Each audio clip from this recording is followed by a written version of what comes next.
Hi guys, welcome to my channel. Just keep swimming 1111. I'm going to talk a little bit quieter because Matthew's asleep. And I just wanted to jump on like I promised I would tonight and do a little quick manifestation video and a quick tarot read for you guys. So I'm going to go ahead and start. Let me pull this up a bit. Sorry. It looks a little dark.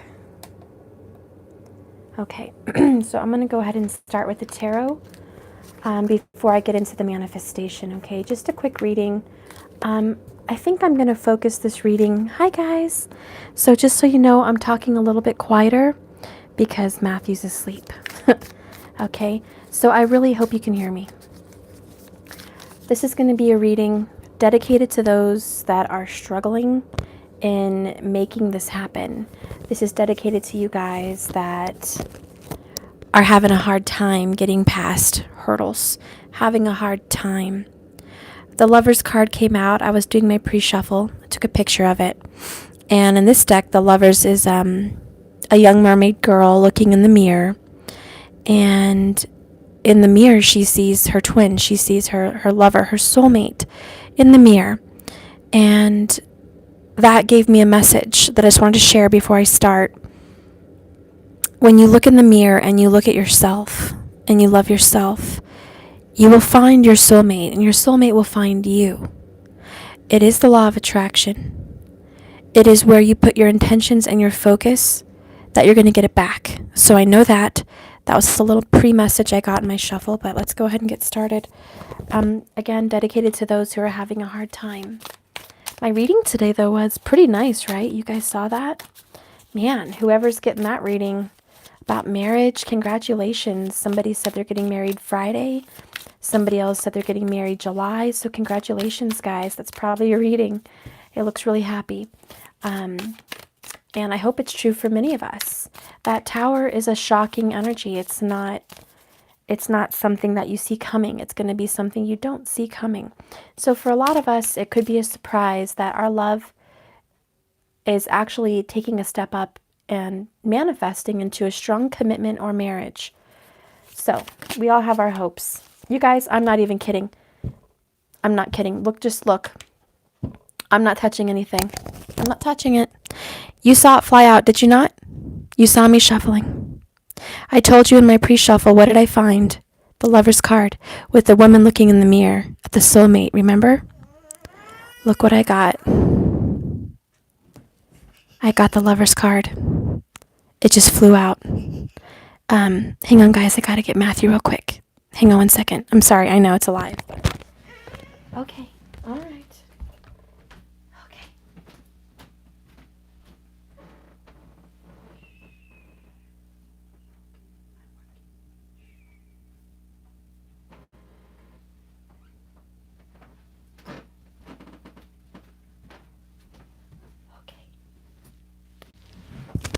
I'll try to talk a little bit quieter.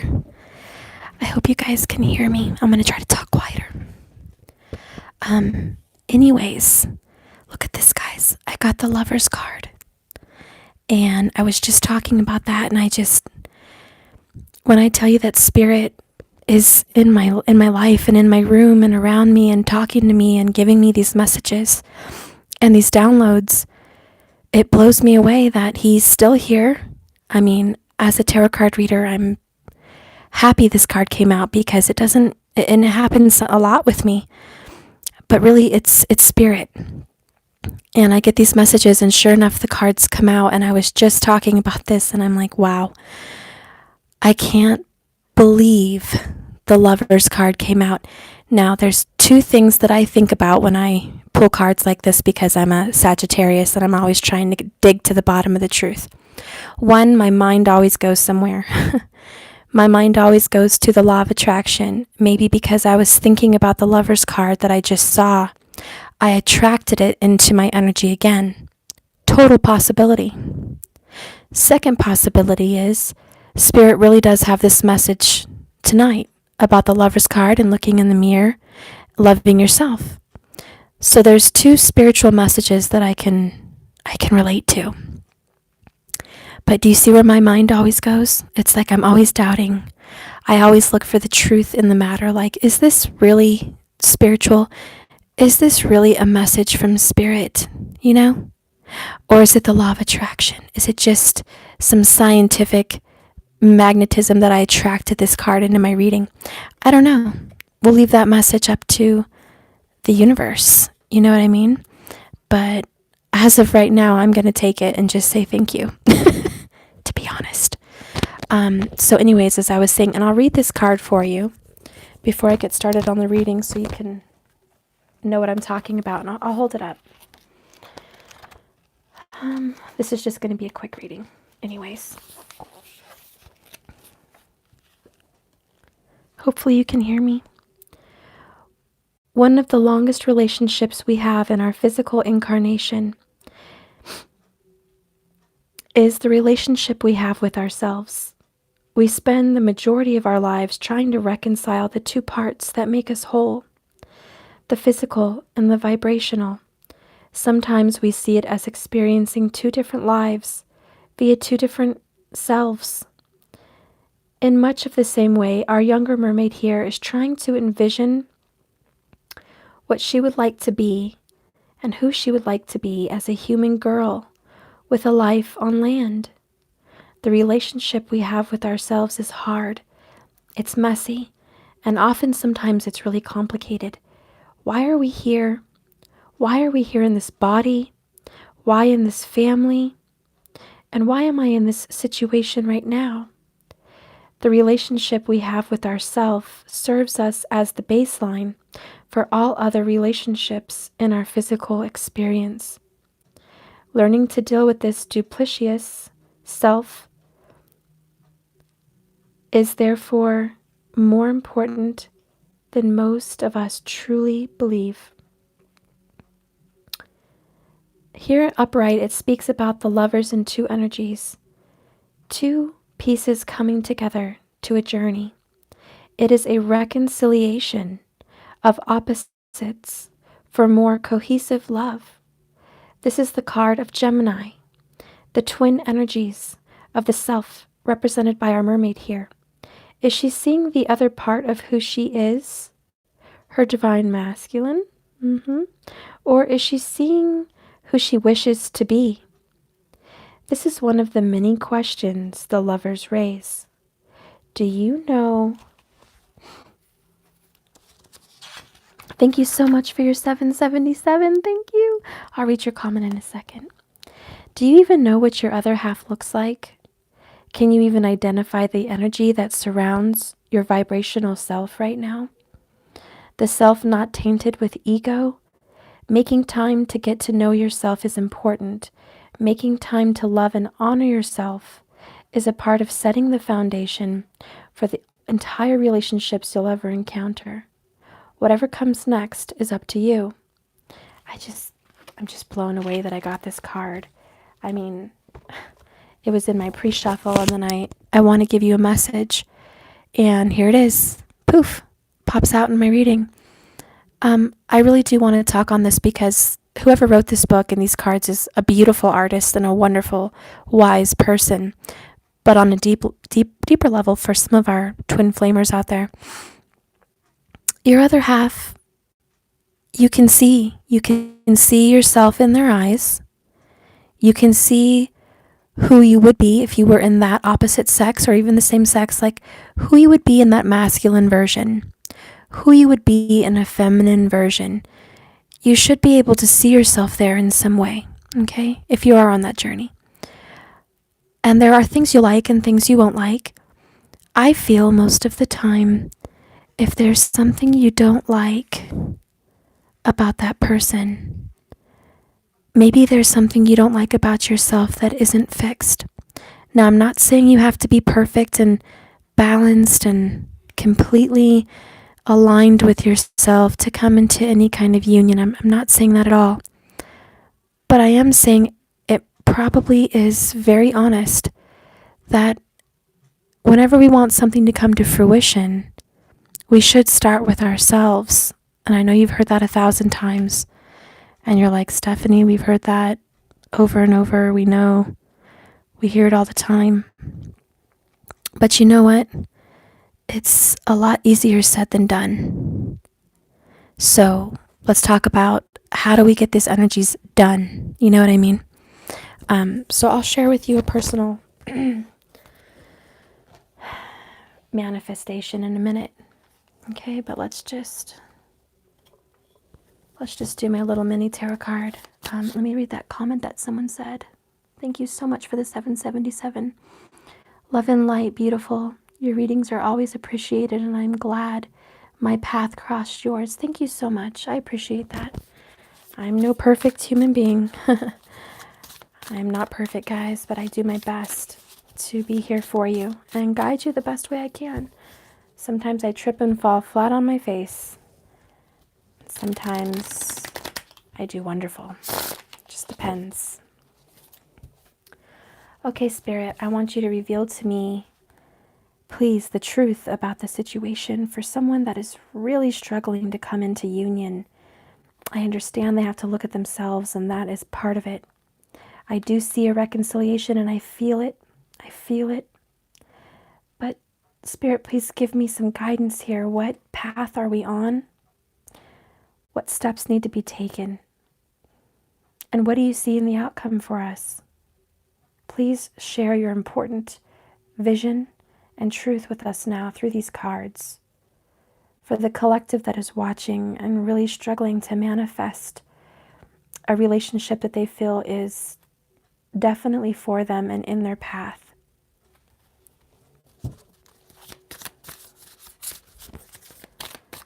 Okay, let's see what's going on. Try to be quiet for Matthew. Okay. So the first card, the first card that came out.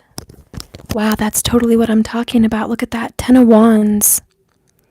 The burden. So number one, Spirit saying, whoever's watching, whoever's in this energy, you are extremely burdened and you have a lot of weight on your back.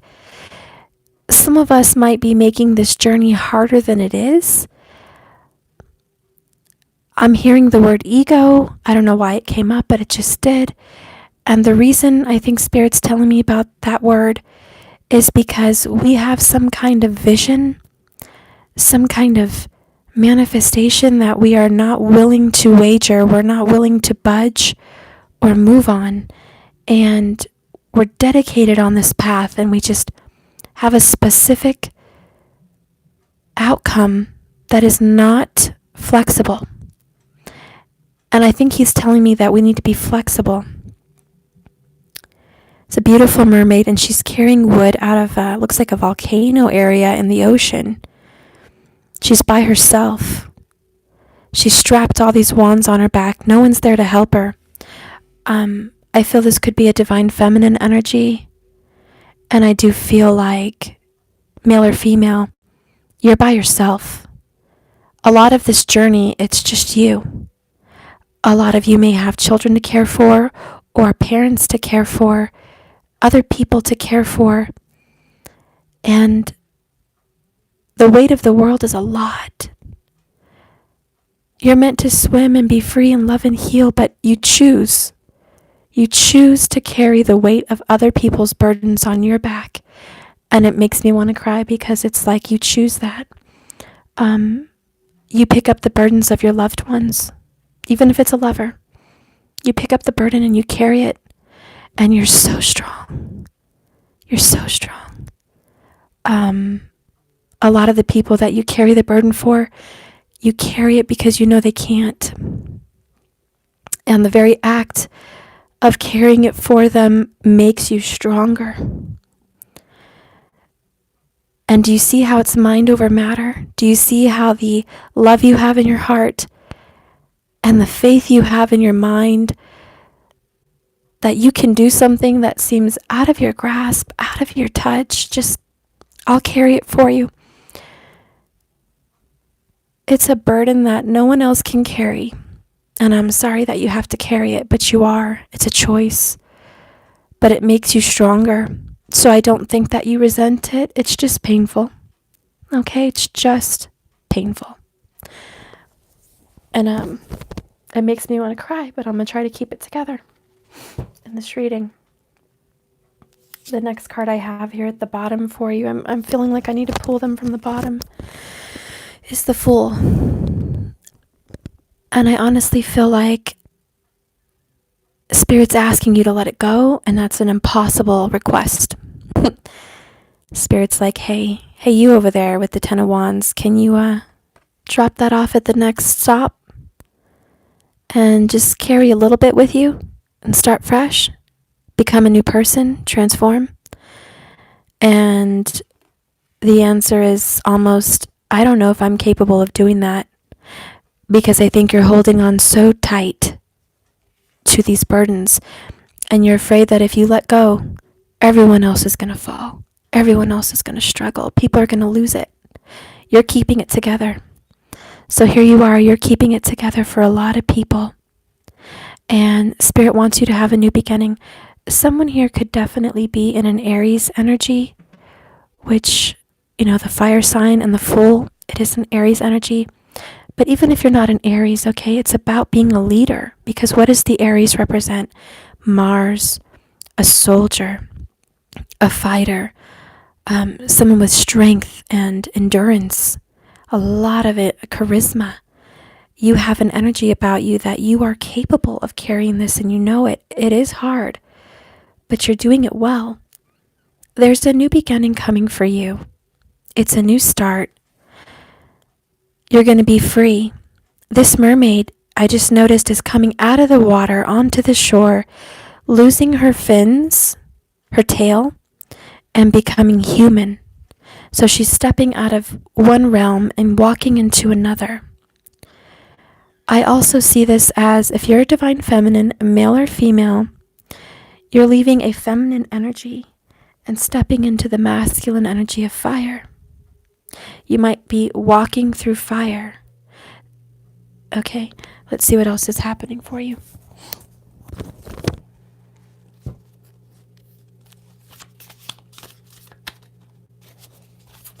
Spirit, tell me about this journey.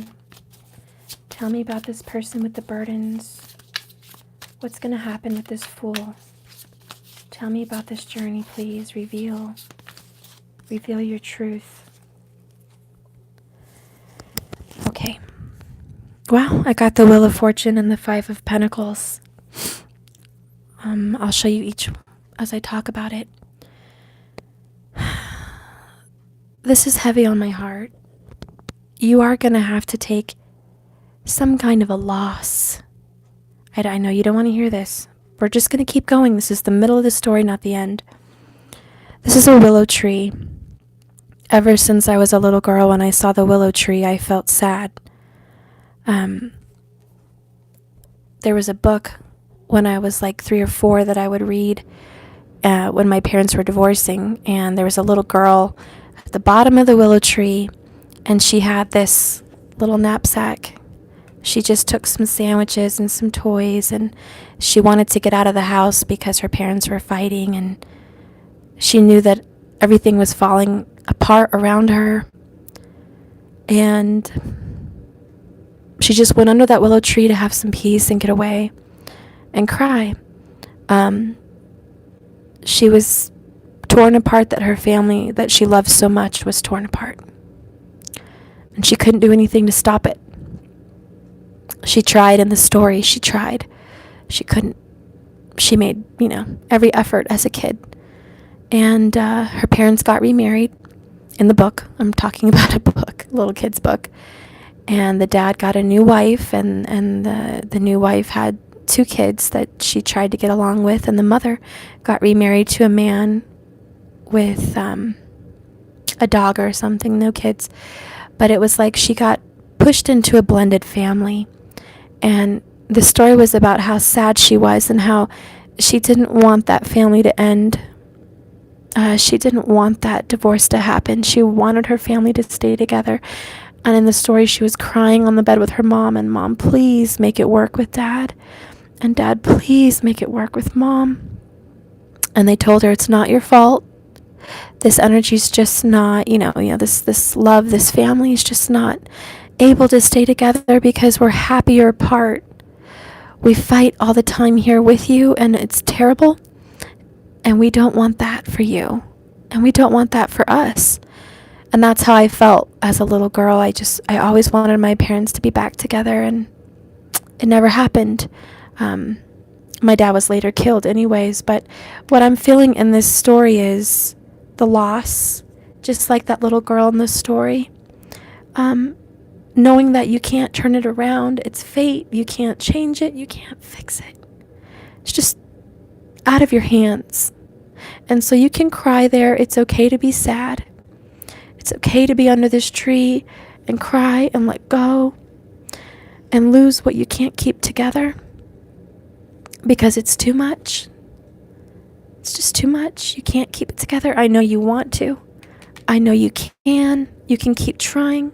You're just like the Aries. You're a leader. You're dedicated. You really want to. But Spirit's saying take a leap of faith. Can you trust God? Can you trust Him? That He's not going to harm you or hurt you or give you something terrible for all the good deeds you've done. All the love you've given people, all the stress and burdens you've carried for others, all the prayers, manifestations, and gifts, and healing and love you've given the world and people that are near you.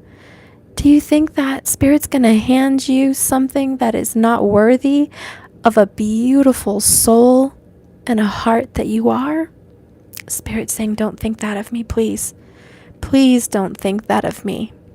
Please don't think that I'm going to give you something bad for all the good you've done. Please don't think that. And so typically in the Five of Pentacles, it's about someone being alone out in the cold and, just abandoned. But what I see here is God's not allowing you to be abandoned. You have somebody coming in to offer you everything you've lost, to give you hope again, to give you happiness. And all these coins are lit on fire. They're glowing. They're spiritual gifts. And Spirit's sending someone in saying, you're not alone. You thought you had to be alone under this tree crying? You thought you had to lose everything and you're not worthy of everything you've given? You thought that you're not worthy? You're so worthy. You're so worthy. So Spirit's coming in to give you your due, your just due, what you deserve and more. And then you have the Wheel of Fortune coming in. Okay, this is divine intervention. This is God's hand. This is the universe saying the wheel will turn. Things will change. This is not going to stay the same. And here's the problem with the Two of Pentacles. If you think you can keep holding on the way you are and you're going to get a result, you're not.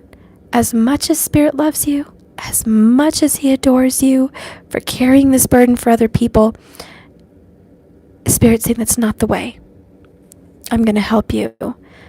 But it requires some change. And I am coming in to change for you. I am. So this beautiful change is happening.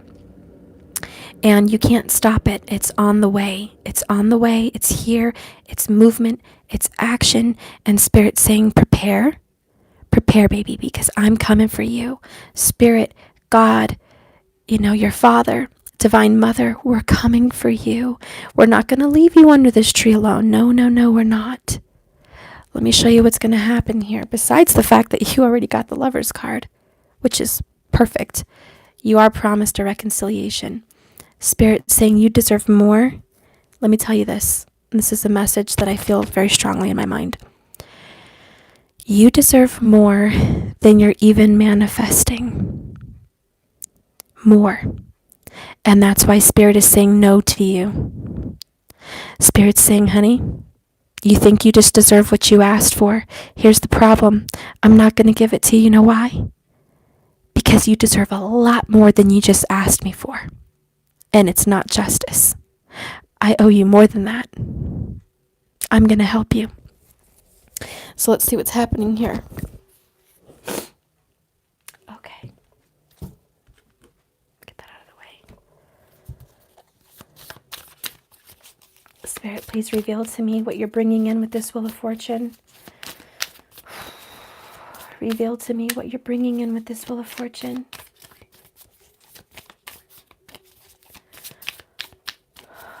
reveal to us what you're bringing in. What are you helping us with for our faith? What are you helping us with your faith?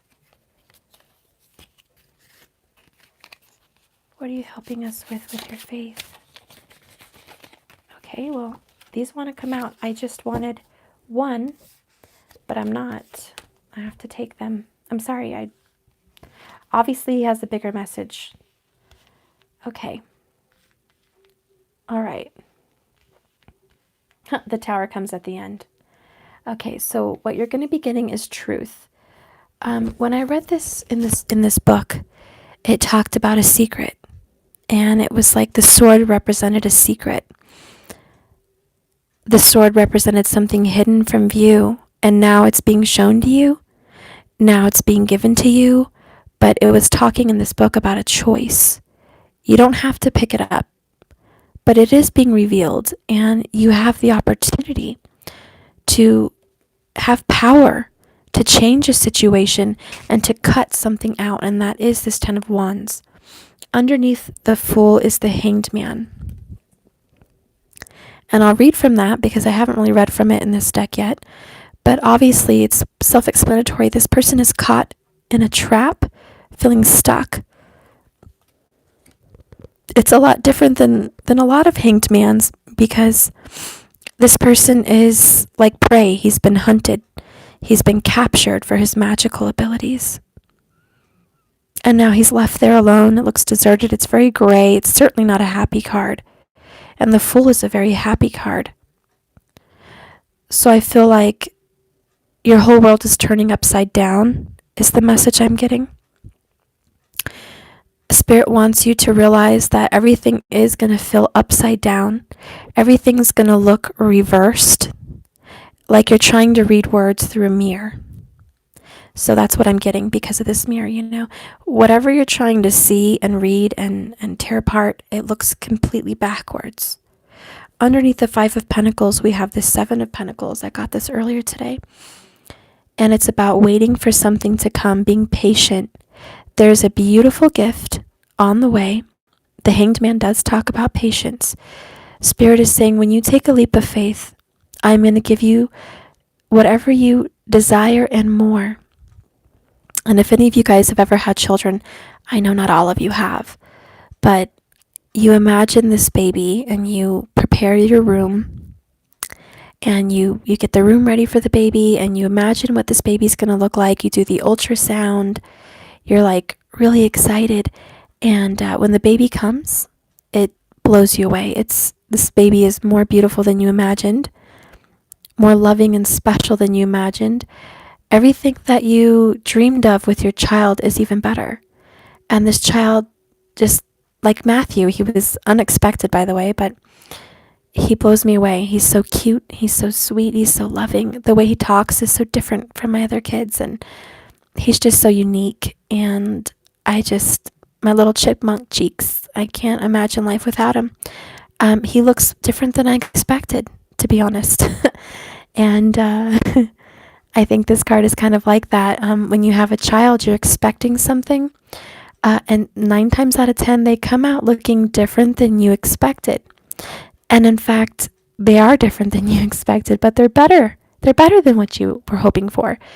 It's funny because I went to Babies R Us when it used to be open, and I picked his room decor, and I picked stars and moons. And it was, my theme, stars and moons. And I almost, when I was pregnant, I almost got torn and pulled in the direction of sea creatures, sea animals. Sharks and whales and fish and the Nemo stuff and all that. So I almost got him a whole underwater world scene for his room. And anyways, I didn't do that. I went with the stars and the moons, but I felt in my spirit to get that stuff. So I got a little mobile with water and little fish and turtles and the light on the ceiling, and I even got an extra mobile with little fish and sharks and stuff, just for fun to add to what I had for his playpen. And turns out Matthew loves sea creatures. He loves the ocean. He loves sharks and all that stuff. had I known that, I would have done his whole room like an underwater ocean thing, but I didn't. His theme was stars and moons. And had I trusted my instincts, I would have gone with the ocean theme. So my point with that is sometimes we expect something to come out a certain way, and something inside of us intuitively is saying, you know, something better is coming, or you know something is different, like you can sense it, but you keep telling yourself something otherwise. And when this child is born, when your dream is born, when your manifestation is realized, it's going to be better than you imagined and better than you hoped for. So right now you're just preparing. You're just preparing for something that's a manifestation. What is your wish? Right now, all of you have a vision, possibly of a wedding, possibly of a child with this person, possibly of commitment, whatever it is. You are sitting here manifesting and hoping and patiently looking forward to this manifestation to be real. And Spirit's saying, hang on a little longer. You are going to get it. This baby is coming. This manifestation is coming. This marriage is coming. This new life is coming. Everything's coming, and it's going to be better than you expected. But he also wants you to trust your intuition, because he's giving you signs before the birth, before the opening of this new life. Just how I had a premonition of oceans and sea creatures, and I didn't act on it. It was an intuition. You'll have little signs where you kind of know what's coming, even though you don't see it. And it's going to take some time. Okay, so thank you so much for your comments, guys. You're so sweet. And thank you, wow, so much for your super chat. NK, thank you very much for your super chat. I love you. Thank you. EE, wow, thank you so much for that. You're so sweet. So yeah, I'm whispering for all of you that are on here because Matthew's asleep. Okay? So anyways, whatever you're manifesting is great, and Spirit says it's coming. But with the Hanged Man here, you do have to wait a little bit longer. Right now, the energy is act right away on self-love. I know you've heard it before 1,000 times, but act right now on self-love. The Fool is taking a leap of faith. And look into your reflection, like I said from the beginning. Start loving yourself a lot, a lot, a lot. Because your manifestation is better than you think. And with the Wheel of Fortune, you have the 9 of Wands. And it's funny because we had the 10. Now we have the 9. The 9 does talk about something that's almost over.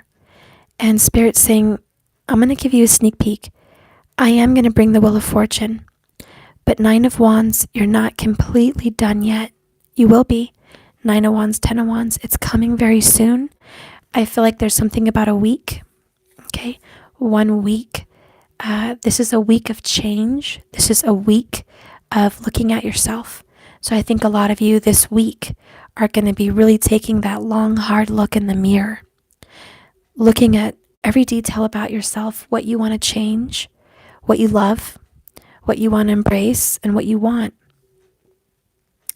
With the 9 of Wands, Spirit is telling me for you guys to get a piece of paper out and write down 9 things that you want to be successful about, whatever it is.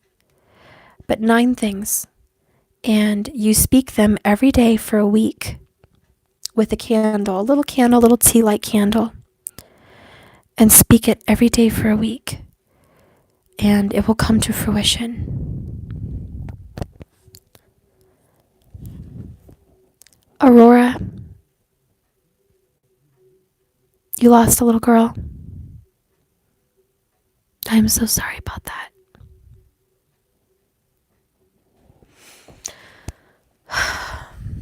I hate hearing things like that. That's terrible. God bless you for still keeping it together. Don't think that everything that you've suffered is going to go unpaid to you. Something really good is coming for you, Aurora. I'm so sorry about that. Okay. All right.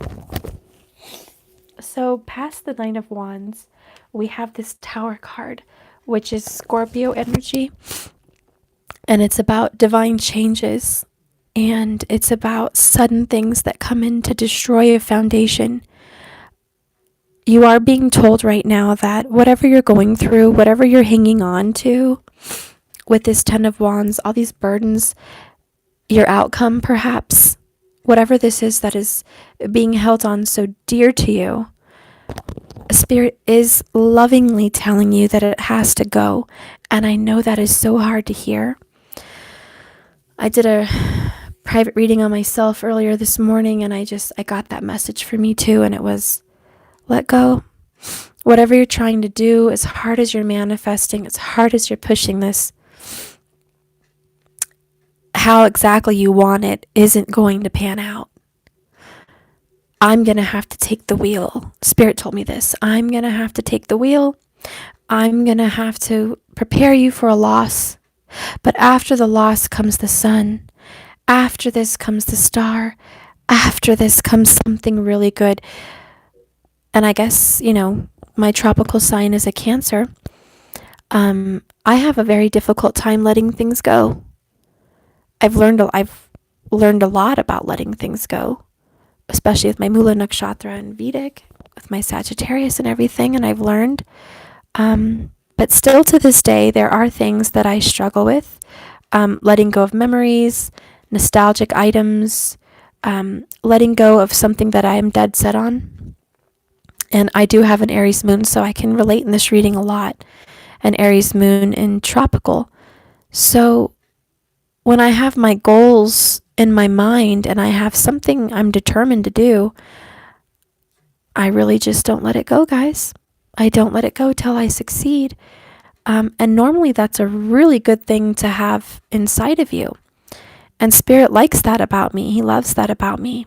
Okay? But at this time, in this specific scenario, it's about me having to let that go because it's a burden for me. And because it's so difficult working on someone else that you don't have control over, Spirit's saying stop focusing on the person and start focusing on you. So that was, a wake-up call for me. And look, this card's here again. It's a wake-up call for you. It's looking in the mirror and seeing all those things about yourself that you love and you don't love. It's looking in the mirror and knowing the truth about yourself. Knowing that even though you live under the water in some other reality, there's another reality and it's just as real. There's another place, another dimension. It's real. So even though the mermaid has never seen land, can't imagine what trees and grass look like, and can't imagine what a carriage is or a palace, it's out there. And these two worlds will come together. This is a yin and yang. Two worlds will come together. There is a reconciliation. So I do feel that happening, but I guess this preconceived idea, this hope, has to get transformed. Now back to my story about the book that I was talking about, the little girl wanting her family to come together. The ending of the story was really good. She gave up on the hopes that her parents would be together, and she didn't like her stepmom at first and treated her very badly in this book. And the mom tried really hard to make her like her. And so she went out of her way and got her like a little hamster. And she went up to her room and sent her other kids away, and she sat down on the little girl's bed and she said, I understand that this is really hard for you and you don't like me and you have a hard time accepting me and my kids. I feel the same way. And she connected with her and she said, I also grew up in a home that was separated, and I know what you're feeling. So I'm going to give you this little friend that you can talk to about all your secrets, about all your things, and you can feel better. And just know that I care for you and I am here for you. And I don't want to take your mom's place or take any kind of relationship closeness that you have with your dad. She's like, I just want to be an addition to your family that you can learn to love too. And she said, just like this little friend, this little hamster, I hope you can learn to love him. And she gave the little girl the little hamster, and the little girl was like, oh, this is, thank you. She was surprised. And of course, she learned to love her little friend, and she learned to love her stepmom. And she opened up her mind to a new possibility, that there's happiness outside of the one thing that she wanted more than anything. She understood that opening her heart to a new person, a new stepmom, was not so bad. It wasn't so bad.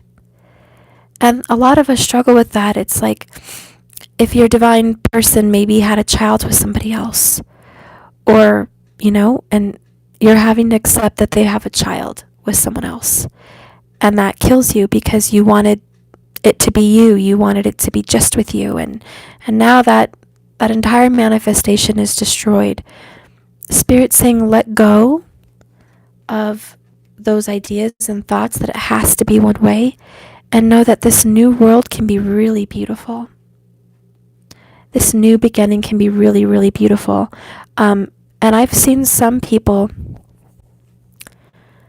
be with their twin, and why can't they get along with the other woman? I mean, is she that terrible? Maybe so. Why can't you befriend that person and love and heal that person? And God will give you that gift. God will give you the gift of you and that person reconciling, and that woman and that child being a part of your life. And who knows, that person could be like a sister to you. That person could love you, and you could love that person. You could get along. Maybe opening up your heart to a new beginning and loving someone that you thought you couldn't would change your world. And you would have more love in your heart. You'd have a friend and a child to love, and your lover, and your own children with your lover. Why can't that be a possibility? Why can't that happen? Why do we have to condemn ourselves and think that if it didn't happen the way I once imagined, it's not possible? It's done. And you feel so miserable. You don't want to open your mind to another possibility of happiness. We can make things turn around with our heart. For other possibilities, maybe you're with someone that you have strong sexual bonds to, strong sexual energy with, and you can't get past the sexual energy to the commitment. It's like we have so much chemistry. The love is beautiful. The passion is great.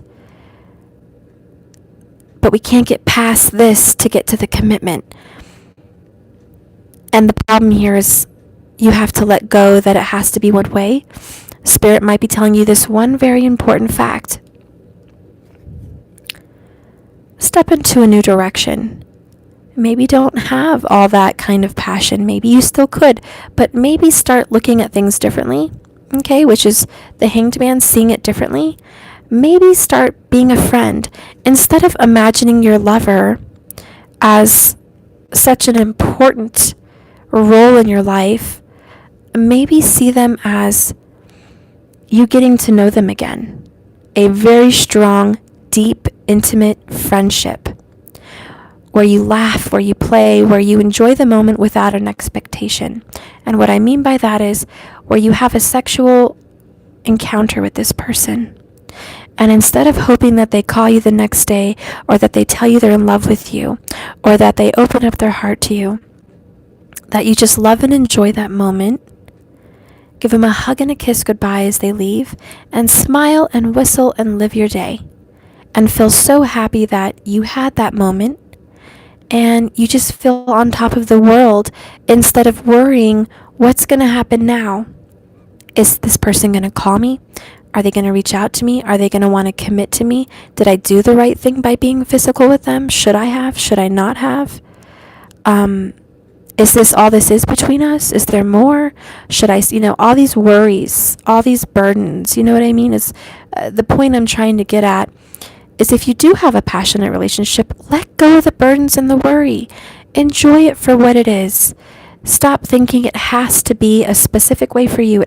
This person has to call you, has to commit to you. If they don't, it's not working out. It's not on the right path. Spirit's saying, let it go.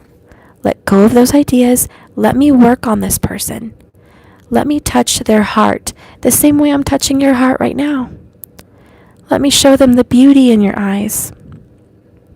Let me show them the beauty in your laugh. Let me reveal to this person, like a flower blooming, how wonderful you are. Let me, as the Holy Spirit, reveal in a very divine, loving way how worthy you are and the wonderful gold you have to give this person. Instead of trying to force it, instead of trying to do a dance and a show and a whole presentation for this person. Look what I'm worth. Look what I have. I expect A, B, and C because, that's, again, that ego stuff. Let go of what you're worth. Spirit knows. Oh, Spirit knows exactly what you're worth. And you're worth more than that. You're worth more than what that person is offering you. So let Spirit work on that person. And your job is to be weightless and free, transformative, new beginning, without a worry in the world. Let Spirit worry. In the Bible, I don't know what verse it is, but it's like, give me your worry, give me your burden, lay it down at my feet. Let me help you. Now, I'm not a strong believer that you have to lay everything down at Spirit's feet and expect him to hand you everything on a silver platter. I'm not a believer in that. I'm a firm believer in doing things yourself. But in this very specific reading, a very specific person who I'm talking to, and you resonate in this situation, the message for you is, in this instance, give it to me. Give this to me. Because you've done so much, you deserve something in return. So it's not like you're just sitting on your hands and asking Spirit to do things for you without your effort. You've been busting your tail.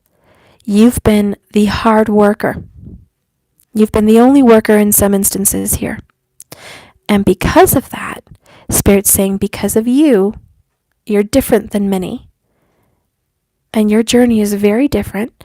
Because of that effort that you've given, Spirit's like, give me the rest. Now's the time to sit down, take a rest, love yourself. You've earned it. You've earned a break. You've earned a vacation. You've earned a day off. You know what I mean? And Spirit's like, I'm going to bring the tower, honey. If you've been worrying about this person in your life not seeing the light, don't you worry, sweetie, because I've got this. I've got this. And you deserve it. And I'm going to work on this person's heart.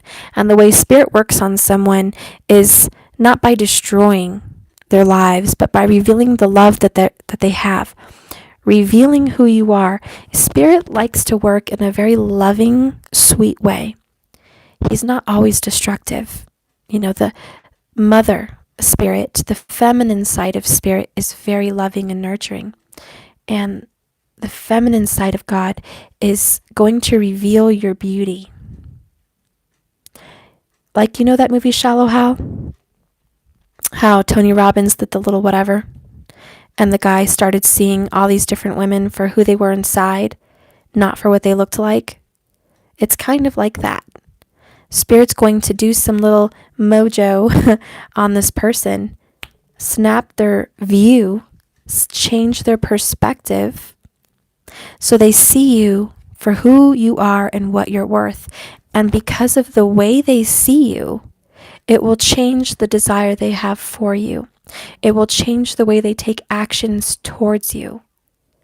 So Spirit's saying, allow me to do that, because you don't have to do anything anymore. You've done enough.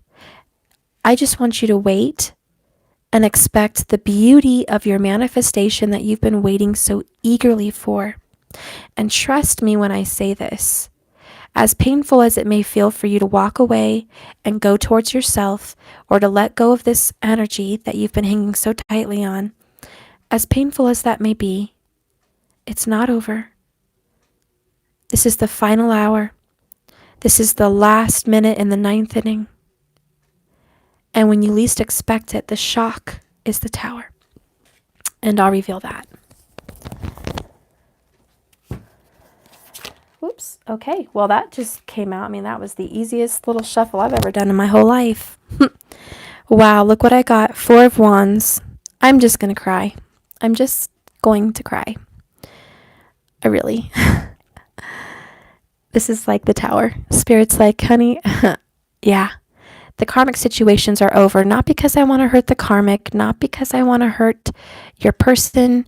Not because I want anyone to have pain, but because I want everyone to have bliss.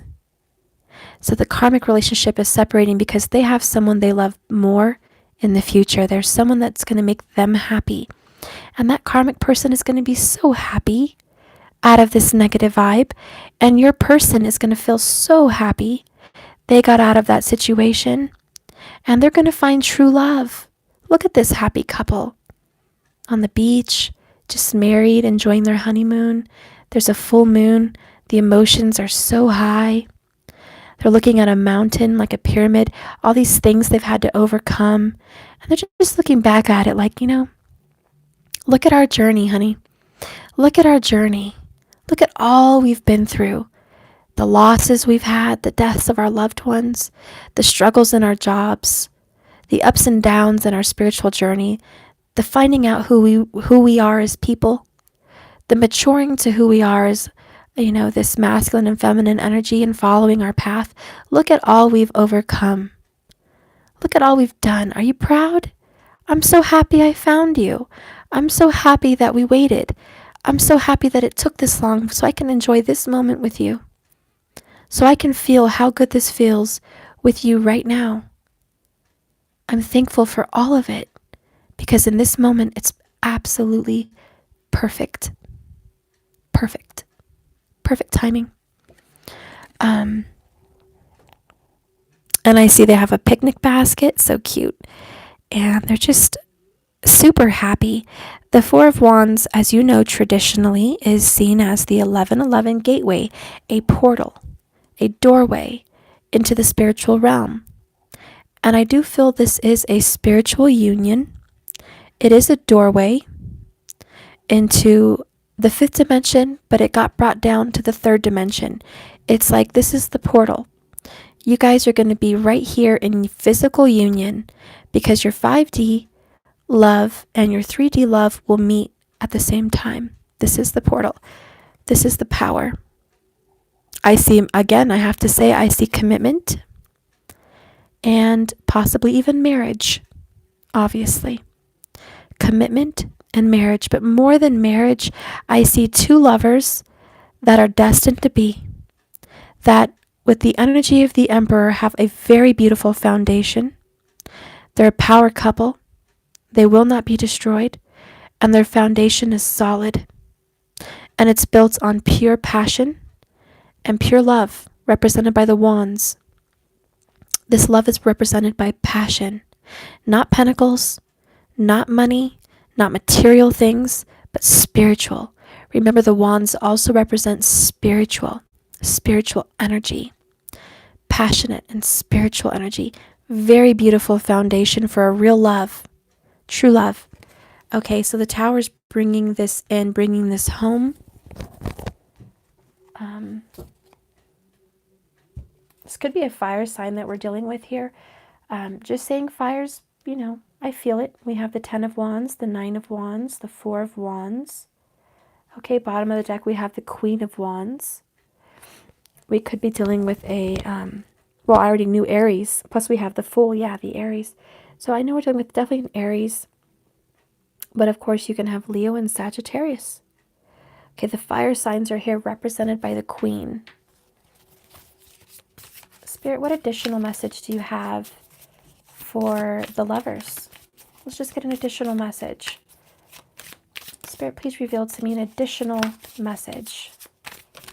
Additional message, please. Share your thoughts. Share your love with us. Share your mind with us, Spirit. Share your mind with us. Can you give me an additional message? He says, you asked for it. Literally, he just told me you asked for it. So it's a lot of cards. Most readers won't take them, but I'm going to take them all. Okay, I'm going to take all these cards, and I'm going to reveal it from top to bottom. The first one we have is the Sun. This is enlightenment, and in this book, it actually talks about a relationship coming to life. That's why there's two young people looking up at the sun. There's a budding relationship. There's something being brought to life, and the turtle represents longevity. And the sun just represents peace, happiness, health, and a long life. It's a lot of prosperity and abundance, happiness. So I do see a long relationship. A long life is also what I see. That you guys, and I see the twins down here if possible, for some of you, you guys are going to share a long, happy life. You're looking up at the sun, and I feel like whatever was not seen before, whatever was, somebody wasn't awake before, someone didn't know all these things, they're finally figuring it out. The next card is the Four of Swords. And I got this earlier, and I see, first of all, the polar bears. They're really cute. And the woman is on ice. So I feel like this relationship's been on ice. You feel iced out. You feel left out in the cold. You feel like you guys are polar opposites. But that's not a problem, because it's about to get thawed out. The sun shining on this ice cube, believe me, business is going to get handled. If you feel like you've been on ice and you've been waiting, and this person is completely different from you, and you couldn't be further away, further separated from this person, Spirit's saying get prepared to get back together, because there is this warming and this melting of the ice.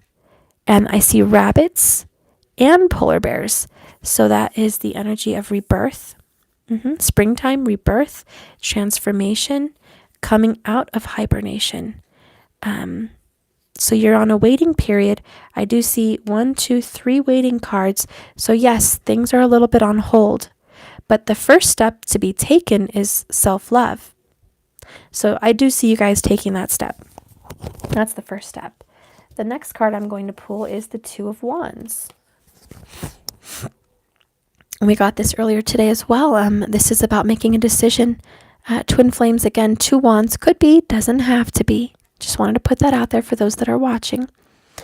The volcano is erupting. It's just like the tower. I said that today, and we have the tower. There's something forming, something beginning.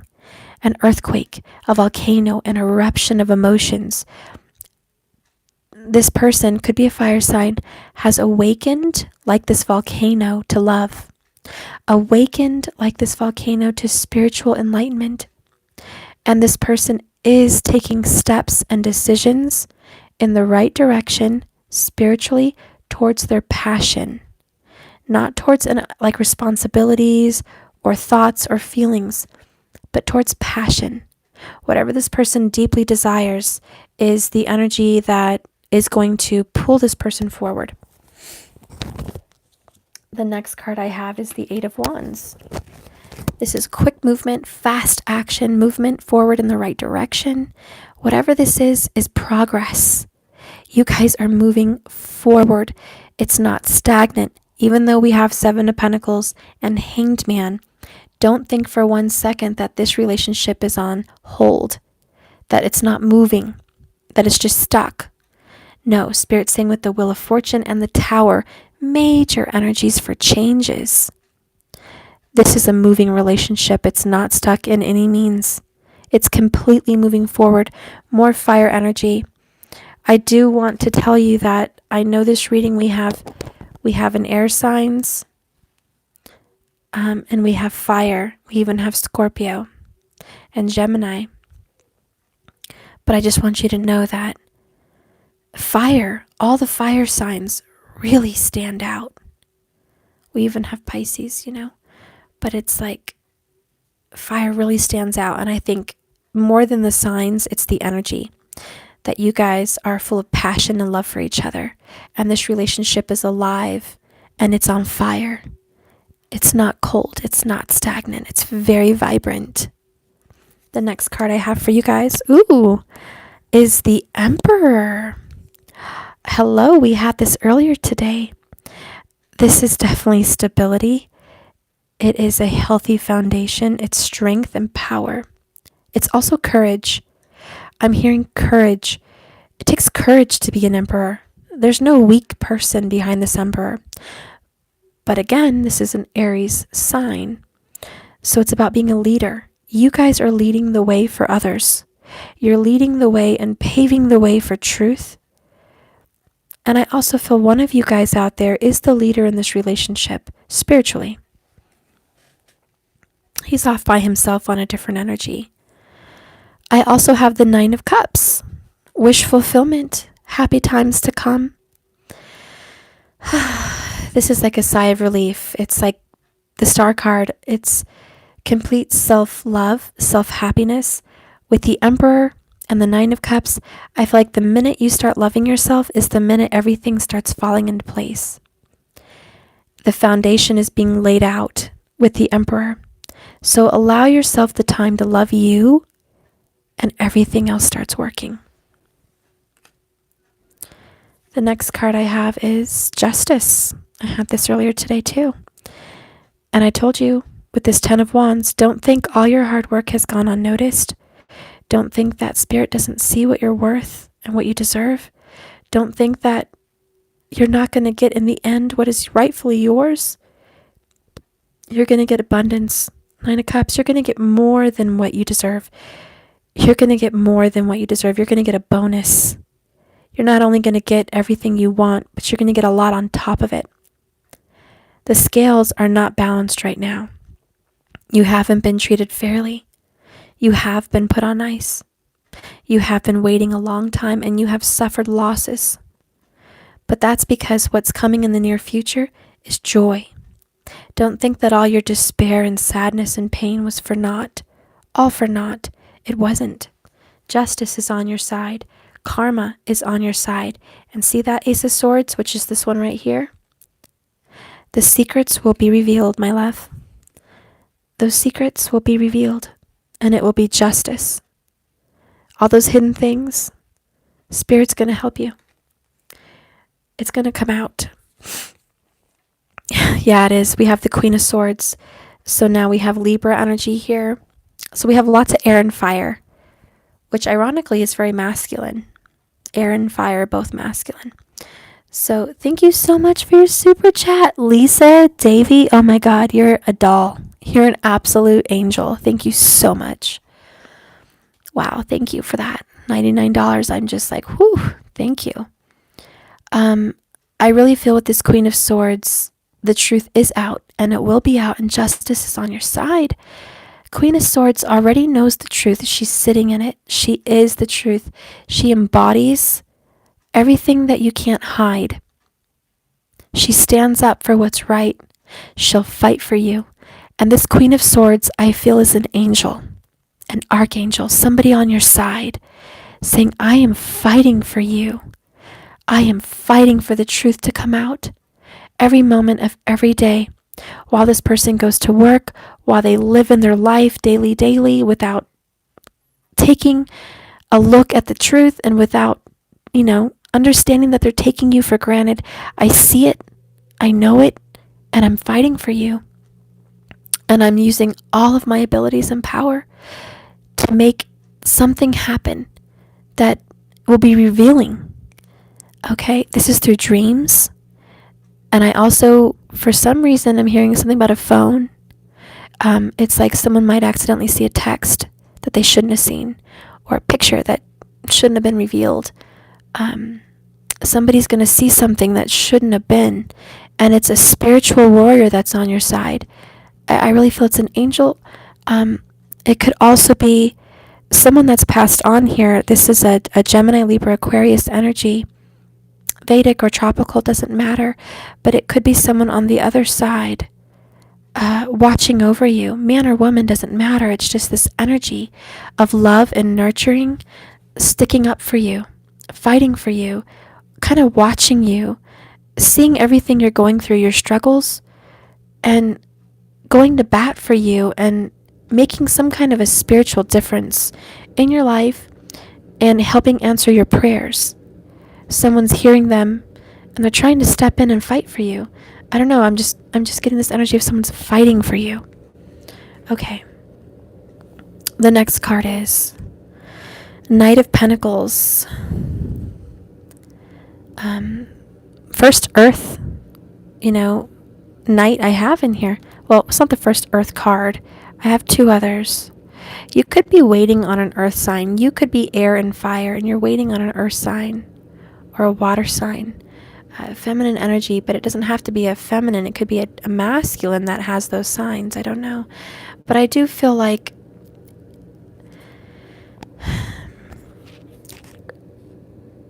the person you're waiting on is already on the way. That's the message I get with this card. But what I see in this card is you. Again, I see you, and I see you diligent, and I see you focused, grounded, and stable. I see you wise, and I see you planning things out strategically for the long haul. I see that you see a future, and you're trying to build it for yourself.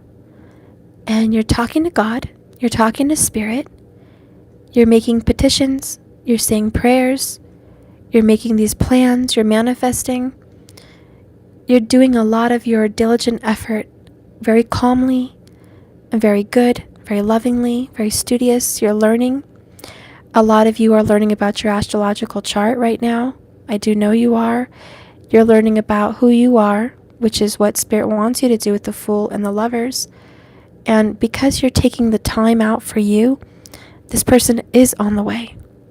Okay? And I also feel like you guys might be learning things about yourself that you hadn't known before. You're just taking time for you, is what I'm seeing. Or you will be. And that's what's going to keep this in motion. Spirit has a very big surprise for you in the end.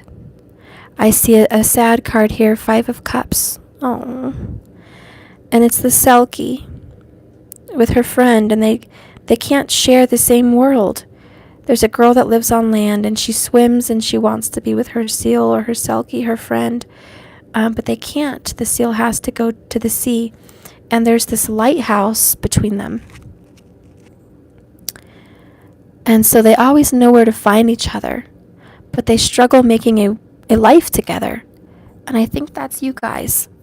It's like you always find each other. You always get back into communication. You always find that love. But every time you want to build a life together, it seems impossible. You feel like you have these walls and these hurdles. And Spirit sees that. He sees the pain in your eyes. And what I see more in this card is her tears. And this cute little seal's tears. And they have so much love for each other. They just adore each other. And yet they feel torn apart by things that are beyond their control. And Spirit's telling me that you and your person have things in your lives that are out of your control. It's not that your person's soul doesn't desire you. And it's not that they don't love you. They do. There's mutual love here. It's there are things keeping you apart that have to be dealt with right now. A lot of this is karmic debt. Lessons that have to be learned. And Spirit wants to bring you guys together. And there is going to be a dawning of a new day. But right now, the separation is painful. And Spirit is saying, say goodbye, but not forever. Just for now. Say goodbye for now. Let me handle this. I am helping you both, and you need to trust me. Because like I said in the beginning of this reading, do you think that I'm not going to give you what you deserve? Take a leap of faith. I see you crying here under this tree. I know you're suffering. 5 of Cups, 5 of Pentacles. Just have faith that those 5s mean change. It's not going to be sad forever. What goes up must come down. If you've been down, and you've been hurting, and you've been suffering, he's saying, what do you think's going to change? You think that more pain is going to be a change? Do you think that more suffering and separation is going to be different? No. The change and the difference is the opposite. Instead of separation, you're going to get reconciliation. Okay? Instead of crying in pain, you're going to get sun and happiness. Instead of all this difficult hurdles, you're going to get easy street. You're going to go downhill for once. Maybe not permanently from here on out, but you're going to get to go downhill. And Spirit's saying this reconciliation is happening. You need to trust me. But this small separation is very temporary. It's not permanent. The next card I have for you is Judgment. I love it. I almost felt it. I should have called it earlier, but I didn't. I should have. This is just the reconciliation. It's bringing something that was lost to the surface. All those feelings that have been bottled up, all those things that were kept away from you, your lover, for instance, feelings from them, for instance, everything that was kept away from your grasp is changing. And Archangel Gabriel, blowing the horn, spiritual energy here, Pisces energy again. I do have 3 Pisces cards. I feel like you could have Pisces in your chart, or the other person have 3 of them. The end is here. You know what Pisces is? It's the 12th house. It's the house of loss. It's also the house of spiritual enlightenment, awakening, a wake-up call. It's the last phase of the zodiac before you're reborn into the Aries. And I think that's a very important message in this reading. Because here we have the 1st house and the 12th house. Beginning and the end. And that is the World card without being here, which again is another Pisces card. So it's like Pisces energy is here, even though it's not, the world isn't here. The world is here, even though it's not the card. And the world represents an ending that comes into a new beginning. It's happening right now. There's changes being made right now with the Tower and the Wheel of Fortune. You don't see everything coming, but change your perspective. Spirit's saying stop looking at this through the lenses of this is how it should be.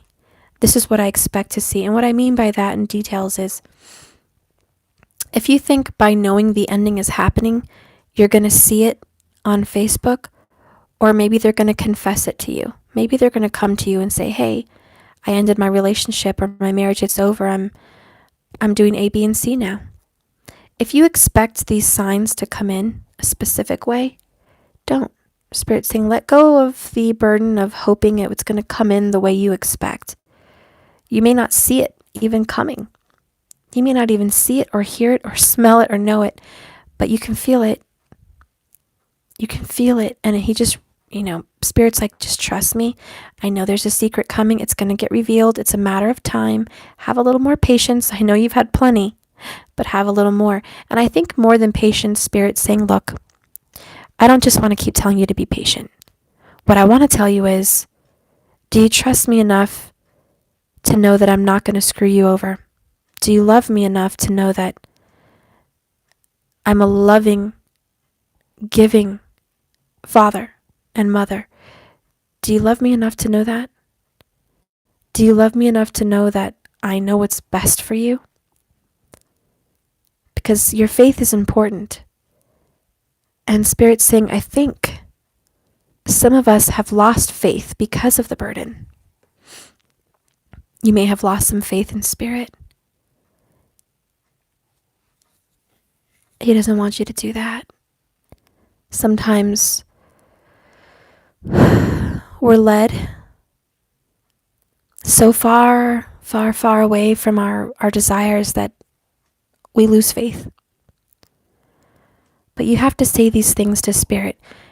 Spirit, I love you. I trust you. Spirit, lead me on this ocean without borders. Lead me where my feet can't wander anymore. Just lead me to the edge. Lead me to the depths. Lead me wherever you need to lead me. I don't know where I'm going. I just trust you. That's letting go. The Fool. And a lot of people make fun of the Fool because they think you're stupid. You don't know where you're going. You're a fool. You don't know what you're doing. You're a fool. You trust this journey. You're a fool. You think this person loves you. You're a fool. You think you're some spiritual person on this journey. You're a fool. Be a fool. because the Fool has one thing everyone else doesn't. Spirit, guiding, leading, keeping this person safe from all harm, showing this person how to be strong and beautiful and transformative. So you let everyone call you a fool. You tell Spirit, lead me where my trust is without borders. If that's to the edge of time and past this journey, do it. Lead me. I don't want borders. I don't want to say that this is the end of the road for you and me, Spirit. I didn't get what I wanted, so therefore I cut you out. Don't do that. Don't do that to him. Don't do that. That's not the way. Close your eyes. Accept this loss. It may feel like a stab in the heart, and it may feel like defeat. But it's the win. It's the win. Because you guys that let go of all this drama, all this burden on your back, is the win. You guys are the ones that win in the end. You guys are the ones that get this. The Lover's card. You guys get this. Let's reveal the last card. Wow. Okay, I'm done. I'm speechless. Yeah, Spirit just knocked me over with a feather. You have the Empress. Last card. He does save the best for last. He's saving your love for last, trust me, but it's the best. We have the divine couple now. True lovers. Not only do you have the Lovers and the Four of Wands, you have the Emperor and the Empress. This is like a full house, a flush. You got it all. You got it all. What else do you want? What else do you want? You got fertility, abundance, healing, and growth, stability, longevity, and power, and a strong foundation. You have true love, fated love, soulmate energy, and you have a commitment that is going nowhere. What else do you want? This is what Spirit wants to give you. This is worth more than any gold on this planet. This is worth more than anything you could bargain for. You get the goods. So go ahead and let it go. Take that leap of faith. You're going to have everything you want and more. You're going to have divine love. Thank you so much for your super chat. I just noticed that. Thank you.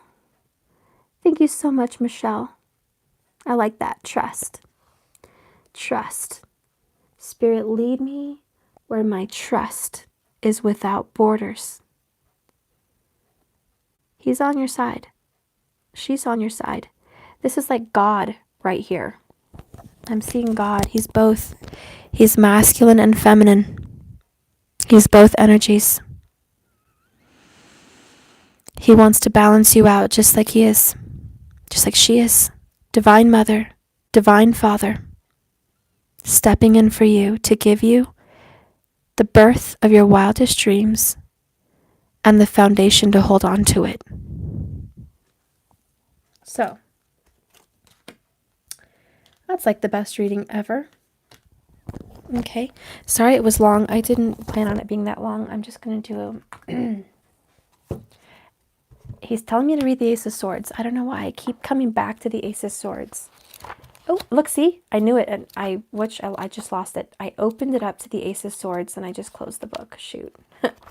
But yeah, it was the Ace of Swords. I wish I would have shown you. Here it is. Yeah. So, I am supposed to read this to you. Okay.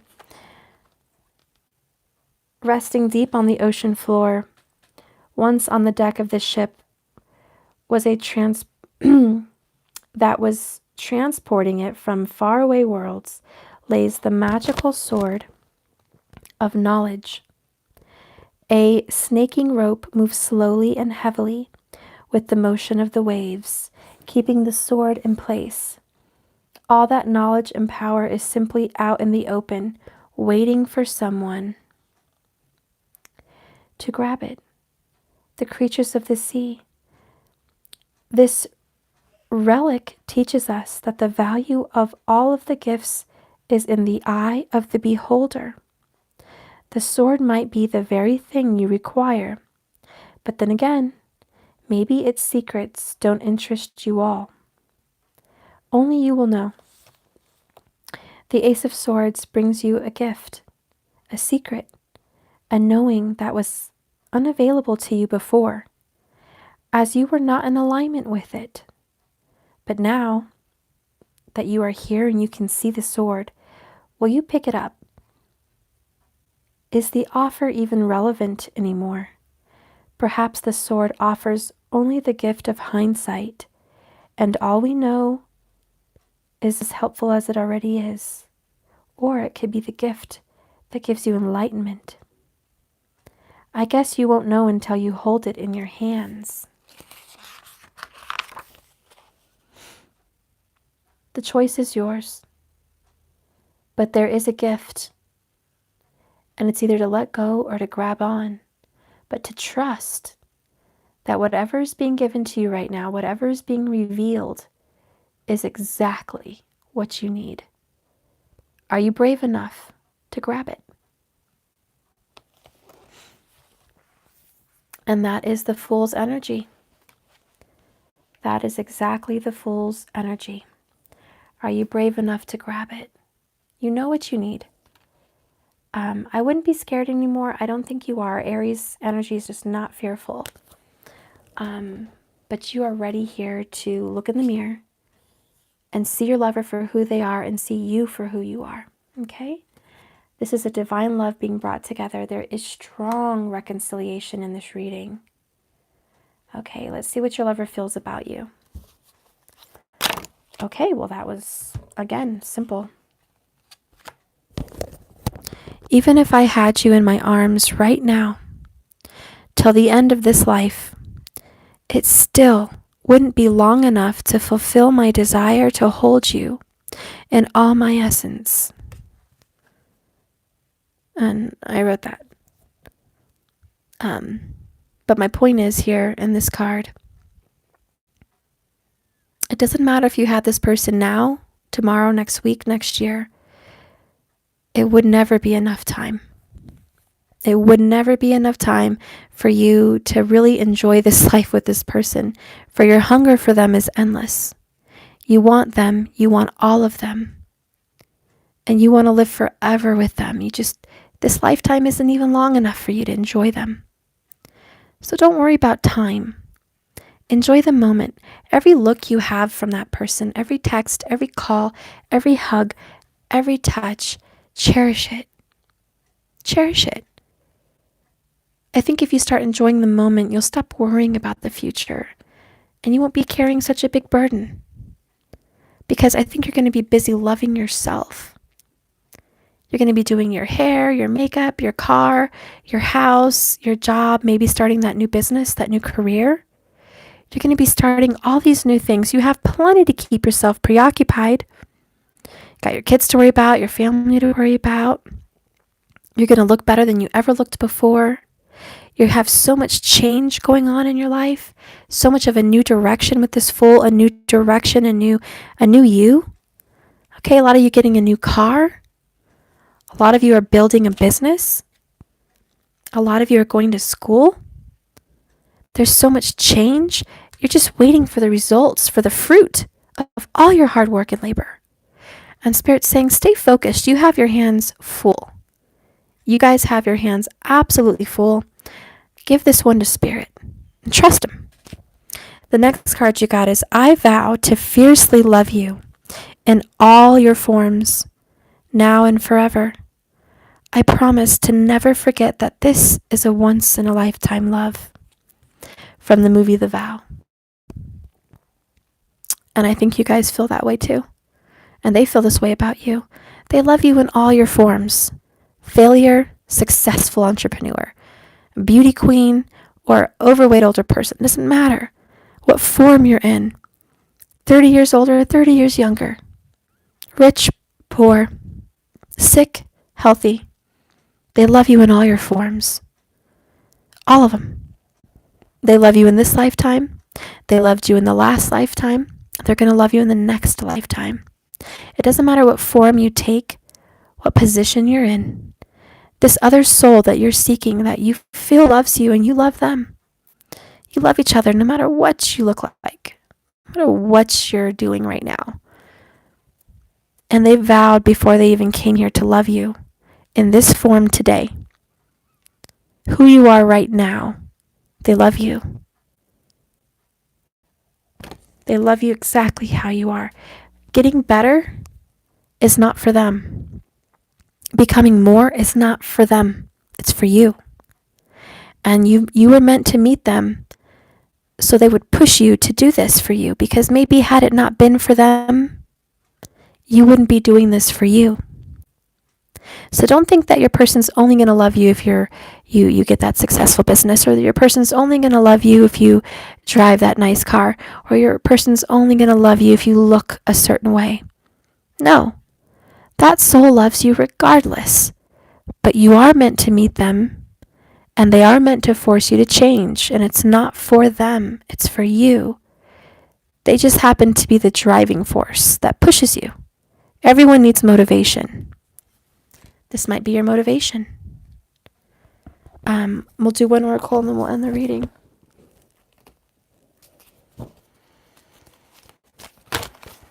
Easy again. Gosh, it's so easy. We have hostilities and anxiety. So I think someone here is definitely worried that they're dealing with an air sign that may be very hostile. Gemini, Pisces, Aquarius. You feel like you're dealing with someone that likes to, I can't talk. Someone that likes to fight with you, argue with you, even if it's over the phone or through text. You're dealing with someone that's not very easy to talk with, for a lack of better words. And it's 26. It adds to the number 8. This person could also be a Leo, but it's this controlling energy that I'm picking up because of that Leo number. The number 8 is power, self-power, control, authority. I feel like this person is a little bit controlling on how they talk to you, and they don't always allow you to text them. You don't feel like it's open to call them or text them. You feel like they control that. They tell you when to reach out. They can reach out whenever they want, but they put restrictions on you. Okay? It's very controlling, very hostile. And you feel like if you say the wrong thing, if you say the wrong word, you're going to set them off. So you feel like you're always walking on eggshells with this anxiety card. You know, I always got to watch my words. I have to be careful with what I say, with what I do, with what I text, when I call. I have to be so careful. So you're just full of anxiety. Your stomach's in knots. Half the time you feel like you have ulcers, or you have headaches, or you're crying. You question yourself, am I doing the right thing? This is a lot of Virgo energy too. But am I doing the right thing? So strong Libra, Virgo here. You could be dealing with a Libra, Virgo cusp, or maybe you're a Libra and they're a Virgo, or vice versa. Always check your Vedic too. But I feel like you guys are coming out of it, okay? Because she's the number 18, which goes to the number 9, which is hermit energy. So whoever's feeling anxiety, could be both of you, but you're hermit, you're recluse, you're going within, you're avoiding people, you're searching your heart, you're searching your soul. And that anxiety is going to end. The number 9 is the end. It's an ending. You are finished with this hostile anxiety. You're ready to stop this. That Queen of Swords energy, you know. I'm ready to quit this and just take care of myself. I'm not going to live my life full of anxiety with you anymore. And I'll read from that and we'll call it good. Where's my book that I just had? Here it is. Whoops. Okay, number 26.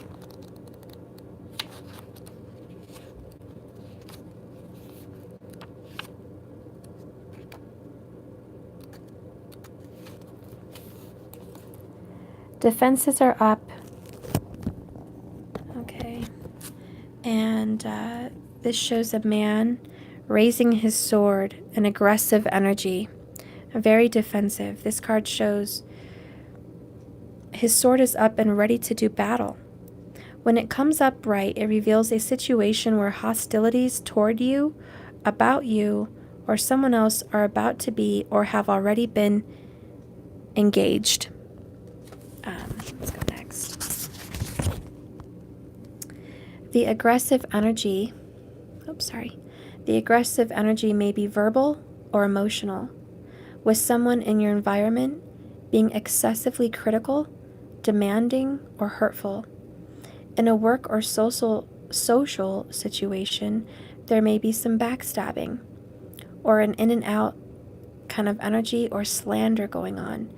This is different from the deceit card because the hostile energies are more apparent, more overt.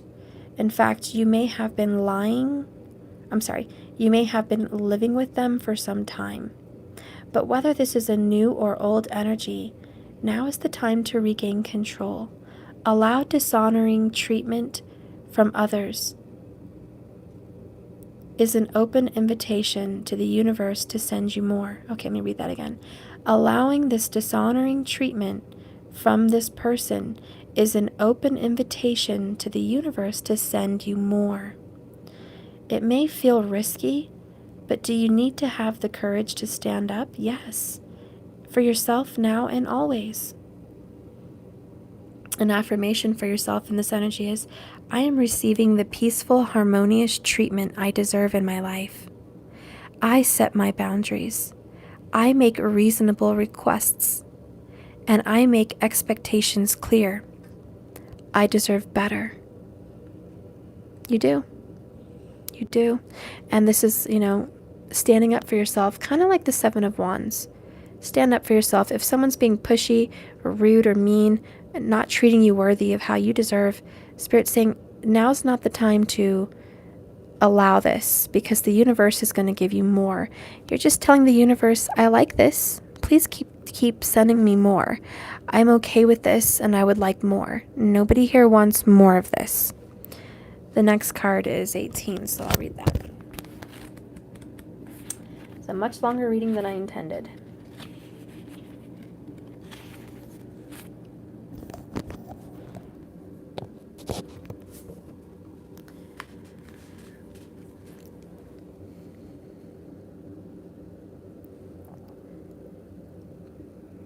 Someone said, should I let go of this person?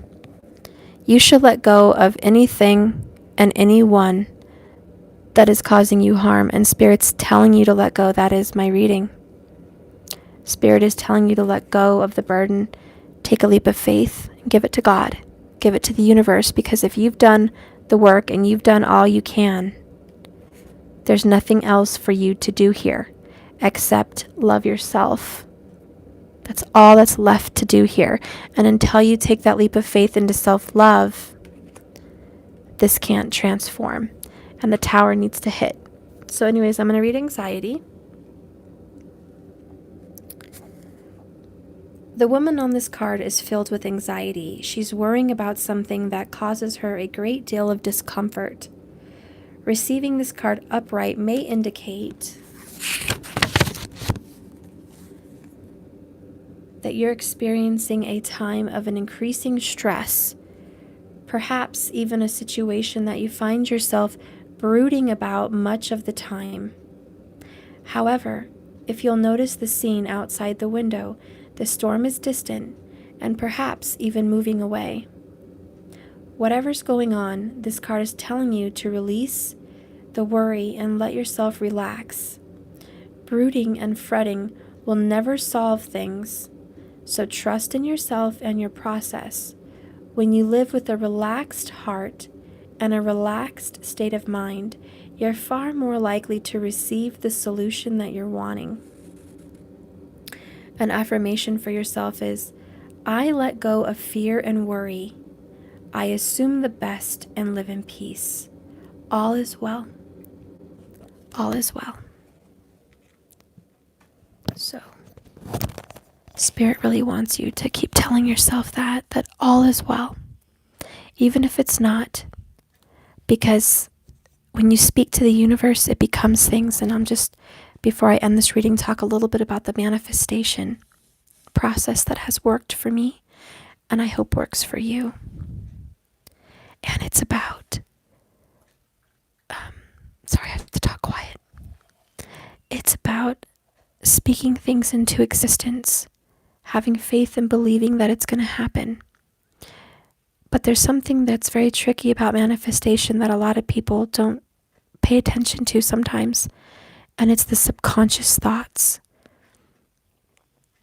And so a lot of people can spend their whole day working out, writing petitions, manifesting, meditating, speaking things into existence, but subconsciously and emotionally, they're accepting defeat, or they're feeling defeat, or they're feeling loss and failure, just like that guy here in the 5 of coins.